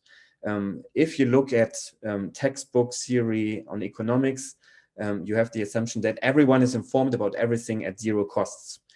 So there are no costs at all to find partners, to negotiate contracts, and then also to control the quality of products and services that have been delivered based on these contracts. And that was the input and the approach by economists like Douglas Norris already in 1992, who indicated that there are, of course, costs of using the market mechanism that he framed as transaction costs. And the guiding question for me was, what kind of role do these transaction costs really play? And can they be seen as a relevant barrier for the implementation of reuse systems? So the hypothesis is that transaction costs of switching from a linear single-use approach to a reuse approach overcompensate the direct cost savings that are shown in these reports, for example, by Systemic and other researchers looking into the economic incentive structure of providing reusable beverage system. The challenge is how to empirically observe transaction costs. Transaction costs often do not occur at all because they're prohibitively high. So if someone decides to stick to the linear approach for his company, it will not be possible to monitor transaction costs because simply they haven't been generated because they have been so high from the point of view of the company. Transaction costs are often linked to investments, so very sensitive data that companies are not willing to share and to provide. And the final point is, of course, that again, coming back to the investments, that we have to differentiate what are transaction costs and what are actual capital investments. Now, the one is very easy to observe, simply the money that was used to buy, for example, all the reusable bottles and to the investments in the collection and washing infrastructure. The other more tricky part is how time intensive has it been to set that system up. Against that background, I developed a case study design. We work as PUR with different partners that implement different pre-cycling solutions.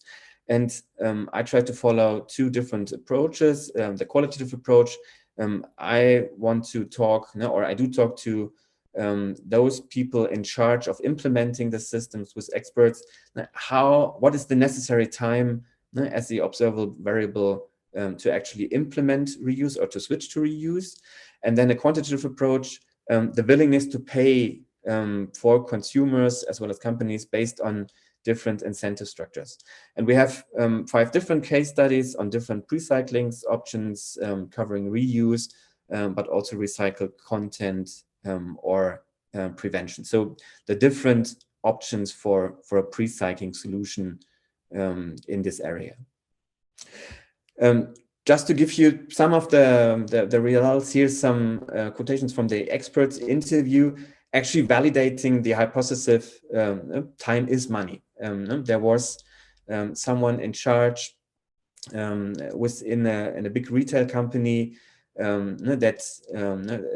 I'm asked, why don't you switch faster to reuse?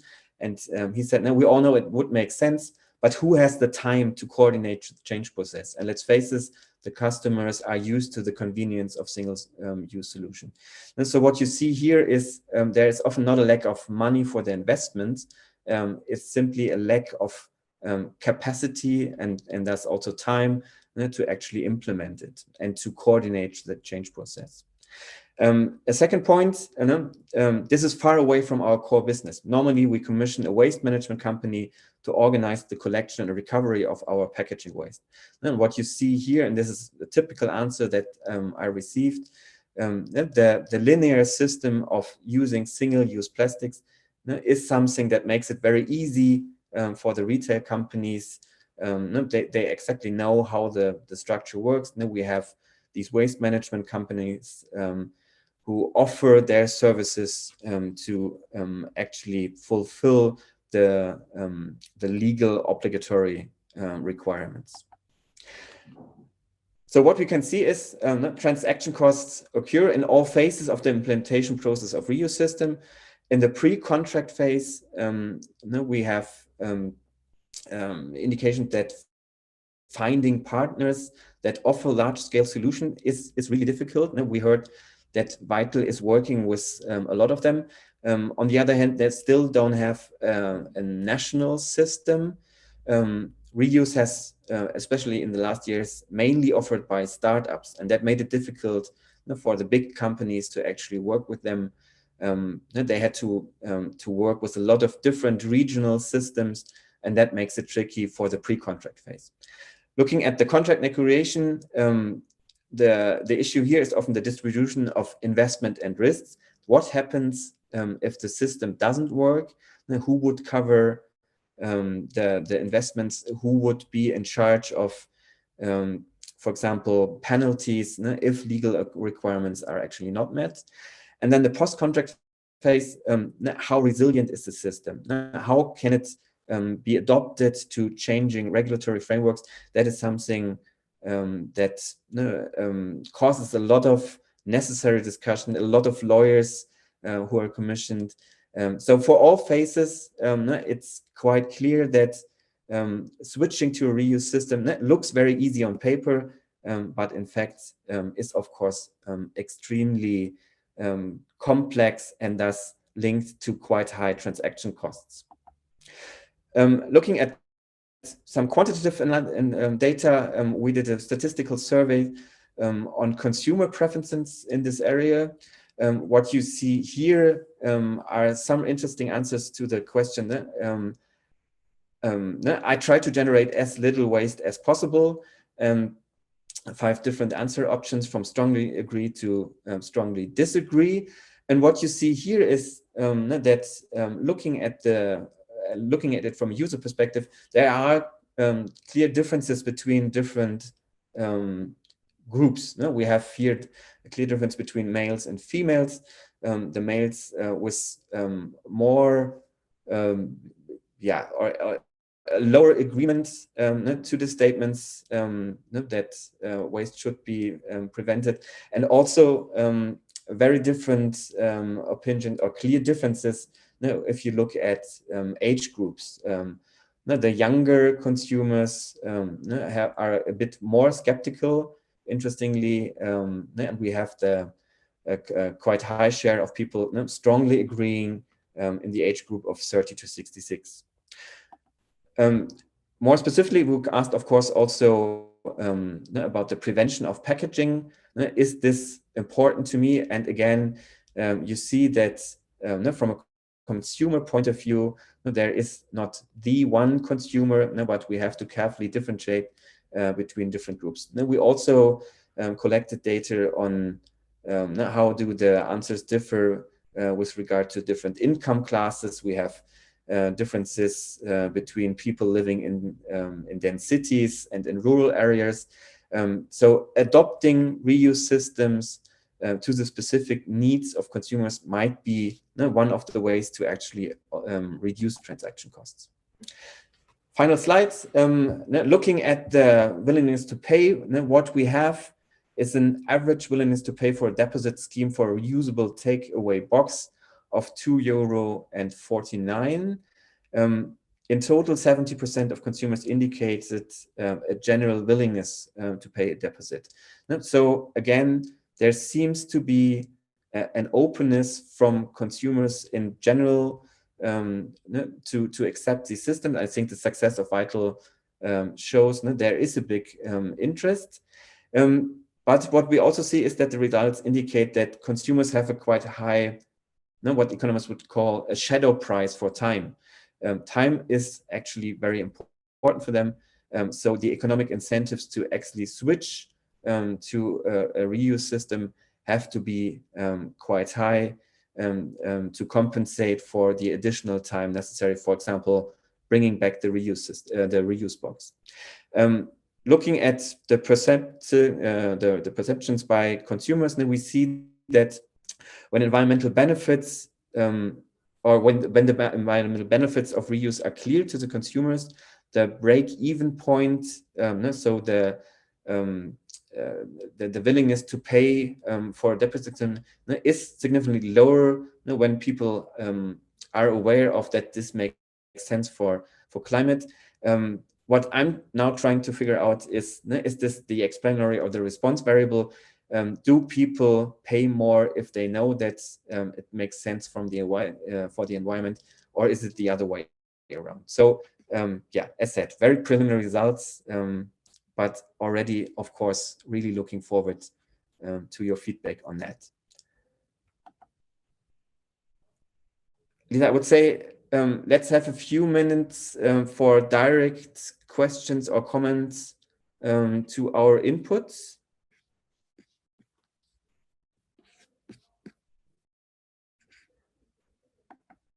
There's one question in the chat from Katika. Yes, thanks a lot. I'm not sure if, Henning, for the presentations, for sharing the initial insights from your research project. Of course, a lot of times our challenges are, it's like multifaceted, so to say. So in one side, it makes sense if companies, the large ones, prefer to work with only a fewer service providers for reuse. But on the other hand, actually, because in some presentations, I saw a lot of startups, offering these services, which I find great. And if these large companies, their preference is to work only with a select few, then probably it will, it will reduce the opportunities for future innovations in terms of maybe quality of the packaging or the payment methods and so on. But also on the SME sector development. If everyone has to merge into bigger companies, so to be able to serve the bigger players. So if you have any thoughts on that, thank you. Yeah, Katika, thanks a lot for that question. And that is something, I know that CSP is also working with the big retail chains. So I would fully agree, and it makes sense that they like to work with bigger companies.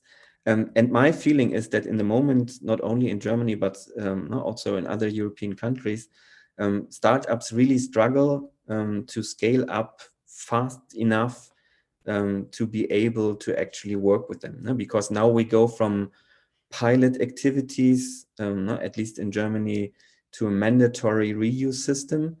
And my feeling is that, it might be that concumbent companies might take over the role of the often even more innovative SMEs. But that is an observation that I would have here in Germany. I don't know if anyone has similar impressions from other countries. but that is something exactly for the discussion. There was another question to you, Lisa, from Regina. Yes. Did you also ask about previous experience with reusable boxes for example, in their family or childhood? Okay, I think Paul was first, but is it okay, Paul, if you do this first? Okay. Yes, that's a very nice question. We asked about family and childhood experiences in the interviews. So we did them 2 times in the beginning of the intervention study and then in the end. But I didn't analyze them yet. So, so I cannot tell so much about the findings because of there was also my parental leave just after the study, so I couldn't do it yet. I see, because I thought, I think most Germans had experiences with their bread box during school times, and so people should be actually quite used to it, at least if they think back. So I was wondering if you can find any differences between use, for example, during childhood or in the family, and how they see it and use it today. That's what I was interested in. Yeah.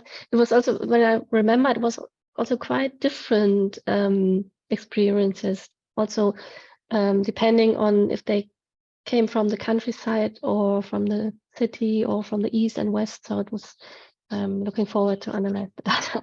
We can also stay in contact if you're interested in this. Yes, thank you so much. Yeah. Okay, so Paul, please. Thank you, Elisabeth, and sorry for being a bit back into just a few comments, really. I'm interested too in those the dividing up, looking for patterns amongst particular groups, types of people that you've talked about there. We've had ages and we've had country and city. I like this sort of idea about things that we did in the past. But one thing that's come up this morning, because I was at the earlier session as well, and the point that you were making, Elisabeth, about design being important for appropriation and appreciation. If you saw that homework business earlier on, a lot of that was around design, making it cool to be part of this movement. And that was one thing that came out of a very little experiment that I did 8 to 9 years ago, just in the classroom, but not a dissimilar experiment to what you've done, where we gave students in the classroom reusable water bottles and tried to sort of engage them in an experiment over the course of a semester, whether we could change their behavior of how they consumed water, whether they would shift away from buying bottled water and other fizzy drinks to using a reusable water container. And the way, and design came into that as well. And we had had a collaboration with an organization called Give Me Tap that were at that time sort of an entrepreneurial startup that had come out of the University of Manchester, where I was doing this study. And we could talk about the environmental benefits of the bottle compared with, of reusing the bottle and tap water as opposed to buying bottled water. There's good LCA evidence where you can demonstrate the environmental benefits of doing that, particularly if you continue to use it anyway. Also, what came out of that experiment was that those social benefits were important too. So people understanding how this was benefiting. In that case, that was profits or proportion of turnover from the sales of the bottles were used to invest in community water projects in Africa. So you could you could see how there were wider, not just environmental benefits, but social benefits of this too. Momentum was important there, as we've talked about, not just sort of changing for a bit, but keeping on using and reusing these bottles over time. We tried to, again, this was a while ago now, but we sort of tried to use ideas of gamification and introducing some competition into the practice to encourage them to do it. We used to have weekly leaderboards on reuse and whatnot. So your experiment reminded me very much of that, and I saw some of those findings, albeit from a long time ago, in what you found. Just another quick couple of points, which I think you might like. How people store these reusable containers. Well, we have something in our house which we call the avalanche cupboard, which is a cupboard which is made up of all different sizes and sorts of reusable things. And of course, you open the door and it all falls out because it doesn't, they're so big and clumsy. And so I thought you might like as a sociologist, you might like the concept of the avalanche cupboard. But that's that spatial factor, isn't it? And then just one final point about you mentioned the study on milk, and I think that's a good, that's a good sort of case study in itself, because that is something where in the past we did use reusable glass milk bottles that were delivered by the milkman to the doorstep. It fitted in with the social structure, the way that we were paid. You paid you paid in cash the milkman weekly who came round. And that over the past 20, 30 years in the UK has been eroded by the supply chains of the supermarkets taking over, and the collapse of the monopoly buyers, and you've seen doorstep deliveries really drop dramatically, and now the majority of milk is taken up by or is sold by the supermarkets. But there are some sort of grassroots types of initiatives. There's one called Modern Milkman, which has not been going long in the UK, but it's been offering this sort of cool, digitally enhanced delivery of milk, where you can change your order quite late. It's trying to get over that convenience aspect of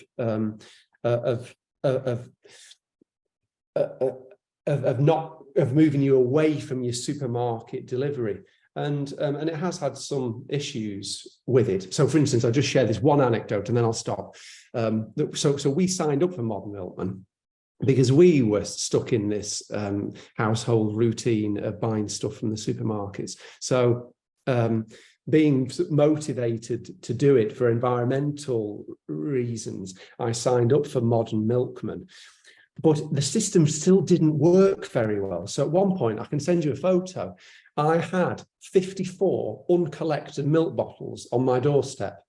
So clearly there was something not happening right in just the way that the system was working. I'll leave it there. I've talked too much. Sorry. No, thanks a lot for sharing your insights on that. That I think was really interesting. Nicole, I had seen you had your hand raised, but went down again. So that was clear, or? No, I want to say something. Thanks. No problem. Yes, first of all, thanks for both your inputs. I've found it very nicely, and I've never seen that before, actually, Elisabeth, that you really go into the households and look at where they store their reusable packaging and so on. So that's, getting this deeper insight into the behavior of the consumer. Just one question for you: where is this research leading to? Is it to see, okay, how, what and whom does it bring something at the end? Is it for the provider that they give advice to consumer, you can do it like this and this works? Or is it for whatever kitchen designer to say, okay, we need a separate cupboard to be designed in, or so what is the intention of this all?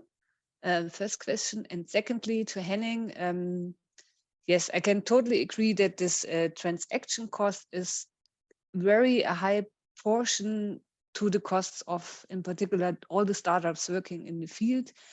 Because I mean, they not only have to design their box and to make the whole business model, but they at the moment do the whole awareness thing behind it, the awareness to the municipality, to the retailers, to the users, and going this cooperatives on different level has a lot of costs involved in time and capacities, and I see it like you, that maybe not all of the startups get over the point to scale it up in the right time, and then the whole they did the whole proof of concept, yeah, that it works, and now probably big businesses are taking over. But yes, I'm not sure whether this is right or wrong. Yeah. Well, Lisa, do you maybe want to come back on that? Yeah. The idea behind the study on the reusing at home was that always people told that they keep forget their containers to use them, and it's so I think reusing is not only about having the opportunities, of course, so the provision of it and the availability, but also reusing implies more of the other activities of the consumer than the single use, the ridding or the throwing away. So for example, what very often came is that they I don't do it because I forget the box, and so I thought, okay, so where do they put them, and how does it work to first understand how the practice of reusing works. It's of course it's for research purposes, but maybe it's also interesting for practitioners who set up reusable systems, or for politicians, for this kind of who want to foster reusable packaging. So, but design is maybe it's a good comment. Maybe it could also be helpful for designers. Thank you. Yeah, thanks a lot. Yeah, and Nicola, on your question or your comment, that I think is the urgent question also that I'm struggling with. How to is it really good or not that the big companies seem to take over? Where does it maybe increase the speed of the transformation from linear to reuse or circular? But on the other hand, what is the risk of losing all these innovative small startups and SMEs? So I think that will be an interesting development. Looking at the time, because we have 3 minutes just left, the time flies as always. In our inputs, we had clearly a focus on the situation in Germany, which might be very specific. We heard about UK. Is there someone else who would like to share his or her experiences with reuse systems in other countries?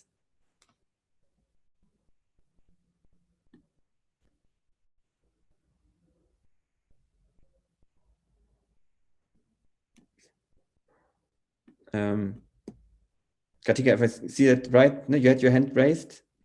Yes, maybe just a quick sharing.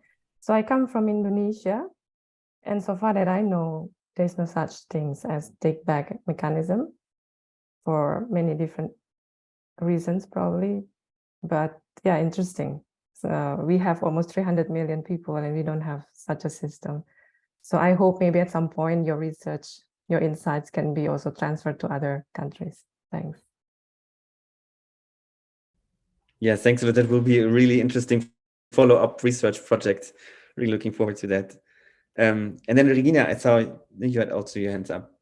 Yeah, currently I'm based in Japan, and actually there's, to my knowledge, no such thing as reusable containers that you can use in shops, or if there is, then it's not very common.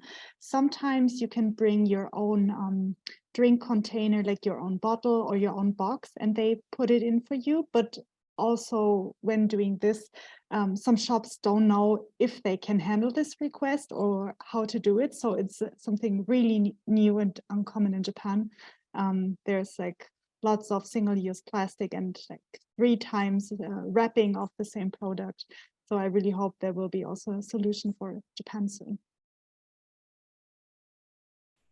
Thank you very Do you much have for. Sorry, I have a question to Regina. Do you have the possibility also to study like private practices, if they maybe they have former practices in the past that they maybe won't say it's reuse because they just normal to them, but it is reusing, maybe? Would be interesting, maybe.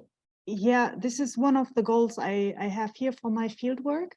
And when I talk, especially with elderly people, then they often say, when we were young, we did this and that, but today we go to the combini and we buy it like pre-packaged. And yeah, there have been a lot of changes, but maybe I can still find something that is applicable today. Yeah, I'll let you know. Okay. Thank you very much. I think our time is already up, and I think we will soon get kicked out of this breakout session. Thank you so much for all your inputs, and then see you back in a minute in the plenary room.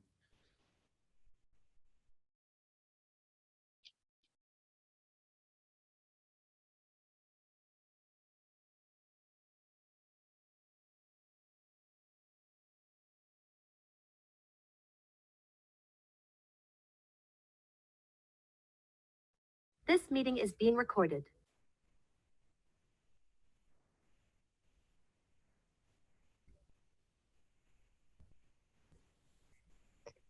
So welcome back to the plenary. We have a few minutes left to just shortly share what we discussed, and then come back to the general question of the session on how to overcome the lock-in effect. So maybe I would like to ask one of the hosts of workshop 1 to just highlight shortly what you discussed. What are from your perspective, your highlights from the discussion?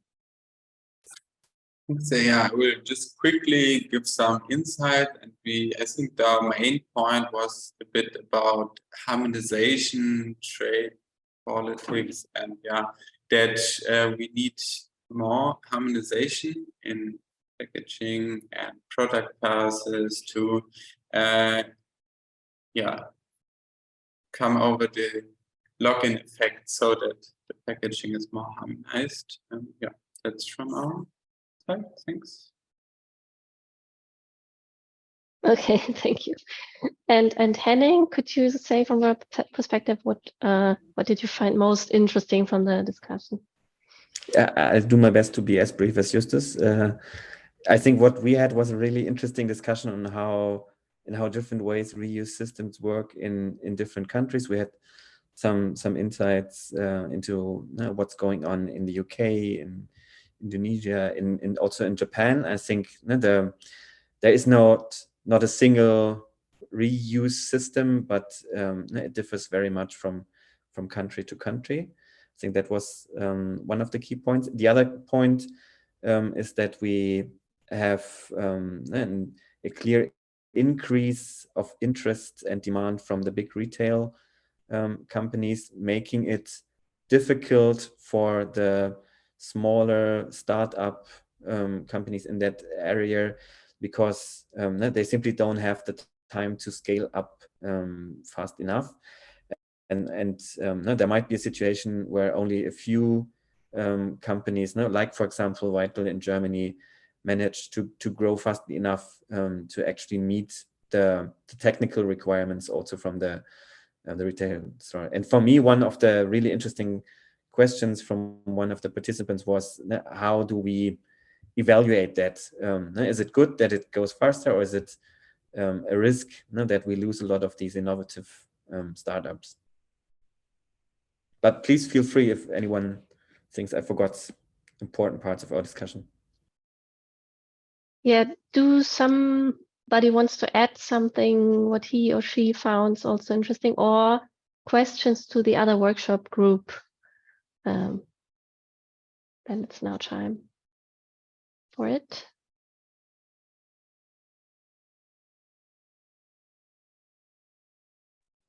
Actually, there was also, yeah.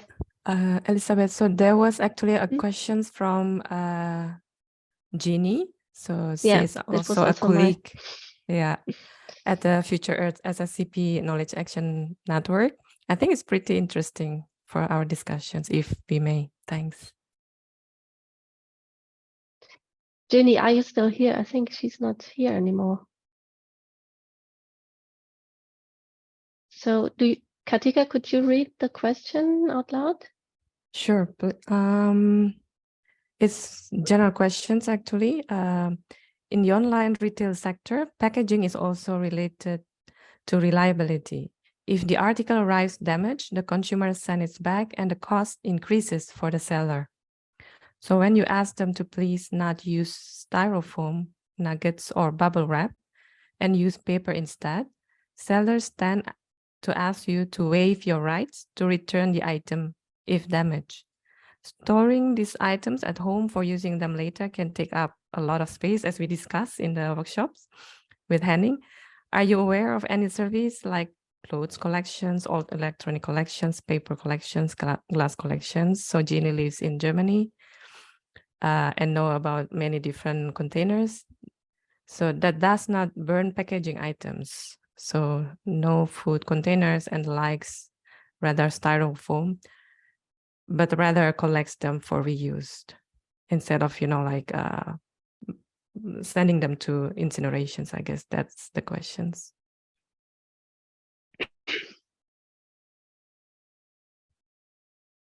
So maybe this can be interesting for any speakers or presenters. So in the case of Vital and Rebo or Recap, in case the consumers, they don't bring it back, they like the packaging, they want to keep them, but at some point maybe they have to throw it away, then is there anything, any scenario for that too? So for reusing single-use packaging, for example, right? So for all the others, not the reusable ones, but for the single-use ones, if there is a collection system for them, right? So, okay. Just some thoughts. I would say there are a lot of informal sectors for this part, because the reuse of single-use packaging is often, for example, the do-it-yourself is kind of a trend common, and there are reusing a lot of single-use packaging. I would not say that I know of a system which is implemented for reusing the single-use one, but I think there is a big trend into reusing the single-use packaging, and there are platforms, for example, very informal ones. We have nebenan.de, that's a website for the neighborhood, and there are people asking, for example, often for marmalade jars. So if you have single-use ones at home and you have collected them, I can use them for my cooking. So these things are, I would say, they are trending a lot. So we have more often on these platforms the reuse of single-use one, but they're not really officially, I would say, analyzed maybe, or there are not data on these informal sectors. And also on eBay Kleinanzeigen, you can see, yes, my kindergarten needs kind of these single-use packaging for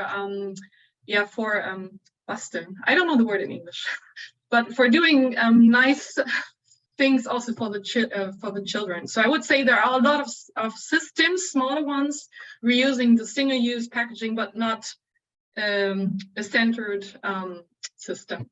So maybe just some thoughts on that. But I think it's a really interesting trend to see.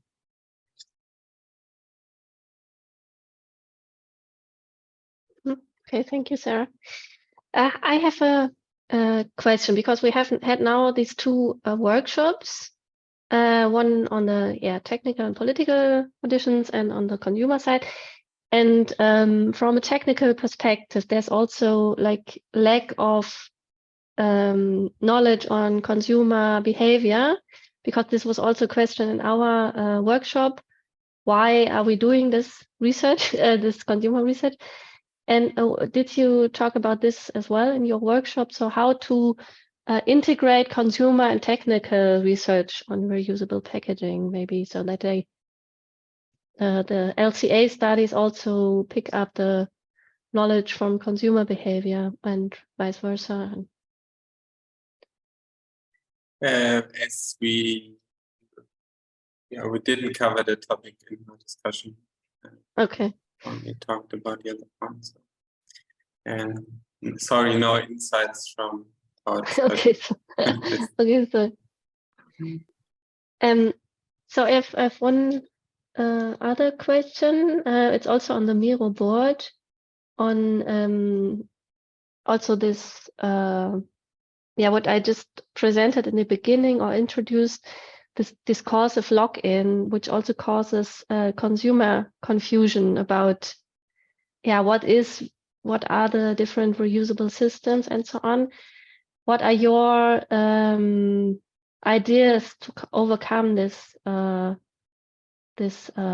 problem on consumer confusion? It's also the question on how to motivate. You can also say how to motivate consumers for using reusable packaging. Katika? Yes, thank you, Elisabeth. I think that's very important questions. So I live in Germany, actually, in the guy next door to Henning in Wuppertal. So, and this month, it's my turn to bring out the garbage containers for the whole building. And many times, I mean, already 2 weeks now, whenever I want to bring the garbage out, I found that my neighbors also mix, papers and plastics. And I mean, you are born in this country and you know the system since your childhood. So I doubt that actually, because you have this in your childhood, then in the future you will continue, applying what you know when you were kids. So I don't know. I have to split the waste myself with my hands, my neighbor's garbage, the papers to these blue containers, the plastic to the yellow one.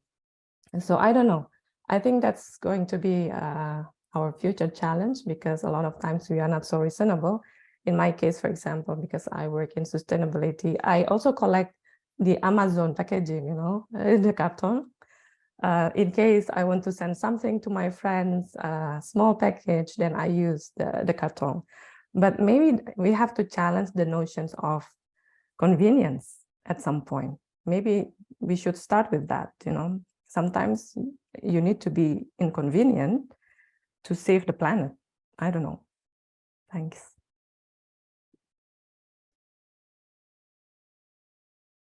Do others have comments or ideas on this? Nicole? Maybe just one more comment. In Germany, there is also a lot of confusion about what is really reusable packaging and what is only another deposit system, because we also have a deposit system with money for single-use plastic bottles, for example. So now there is another obligation that beverage stores, for example, really have to, or retailers have to sign, okay, this is a reusable packaging and this is still a single-use packaging, even you have to pay deposit. So a lot of people still mixing this up, and I think, yes, it needs more awareness and more education on what is really done with the bottle, for example, afterwards. Yeah, is it recycled? Is it crushed and recycled, or is it just refilled, clean and refilled? So that's two different systems, easily to be mixed up. Yeah.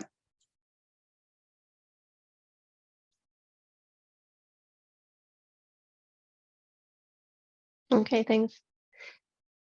So my one last question, we have 4 minutes left, so would be, so what is needed from the practitioner's view to mainstream reusable packaging even more? I mean, Nicole already referred to this in the input, but maybe just to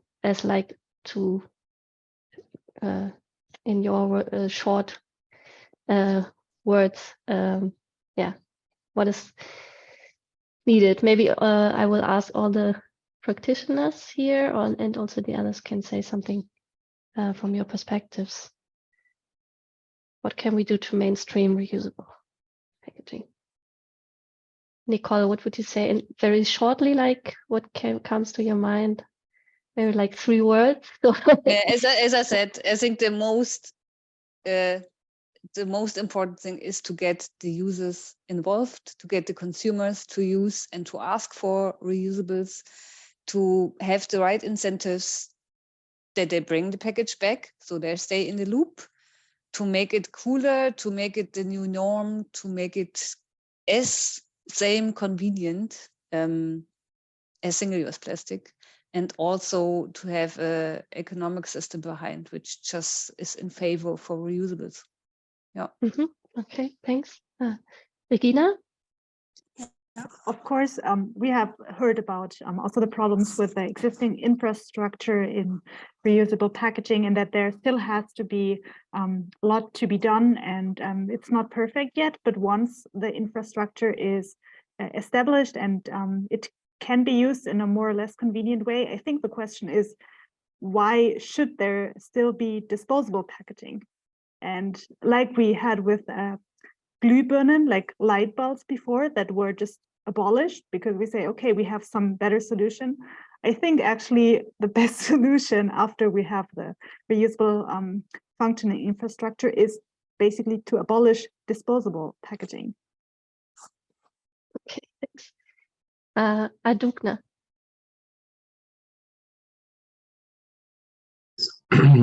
Yes, Elisabeth. What is at the back of my mind is that there has to be a kind of maybe from the legal perspective, a kind of platform like public-private partnership, so that to deal with the issue and to solve, the issue and to follow it up. Yeah. So, what is your in which country do you live? Yeah, I'm from Ethiopia. Ethiopia. And is there any kind of these partnerships already, or?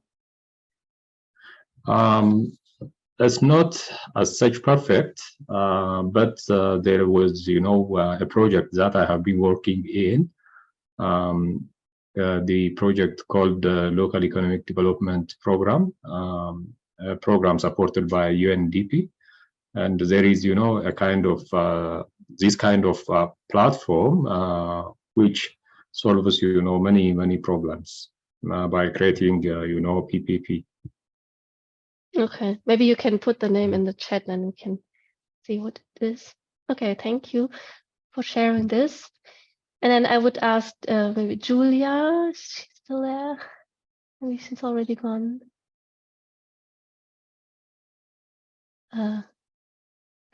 So what is necessary to mainstream reusable packaging? She's gone. Sorry, I had a call in this moment. Sorry. Yes, I 100% agree to, I'm not sure who said it before, that we actually have to, of course, motivate people for reusables, but also somehow tell them why single use is like, I mean, not punish, but like in some ways, yes, show them that single use is not the solution. In our case, I guess the impact measurement is one of the best ways. It really motivates our consumers when they see in real time, hey, we saved so many packages only today, or in this week, or in this year, and we did it all together. It's also very motivating for a community, like if it's even the restaurants community or a city, or in any case, that's also very motivating to, make the impact transparent and see what we can do together, I guess. Okay. Very good. Yeah, thank you. I think these are very good last words. We're now at the end of the session. Yeah, thank you very much for your participation and the lively discussion, and would hand over to Katika if she wants to say something. Yes, thank you, Elisabeth. So I would like to thank all the presenters, speakers for the great conversations, discussions. I think every one of us benefits in many different ways from the insights from your research projects. And I hope in the future there will be more workshops because we would like to hear what happens next, also from Vital, to see how much you get the feedback from positive feedback, hopefully from the consumers. So thank you so much for coming today. And in case you are interested to continue exchanging ideas or collaborating, maybe for other projects in other parts of the world, like Henning, maybe you can go to Indonesia. We don't have reuse system there yet. So feel free to join this Future Earth SSCP Knowledge Action Network. There is a link in the chat also, and I hope to see you again soon. I give the floor feedback back maybe to Charles, or we just close? Yeah, I think we can just close the section. Thanks, thanks everybody to come in here. Thanks. Thank you. Bye. Bye-bye. Bye. Thank you.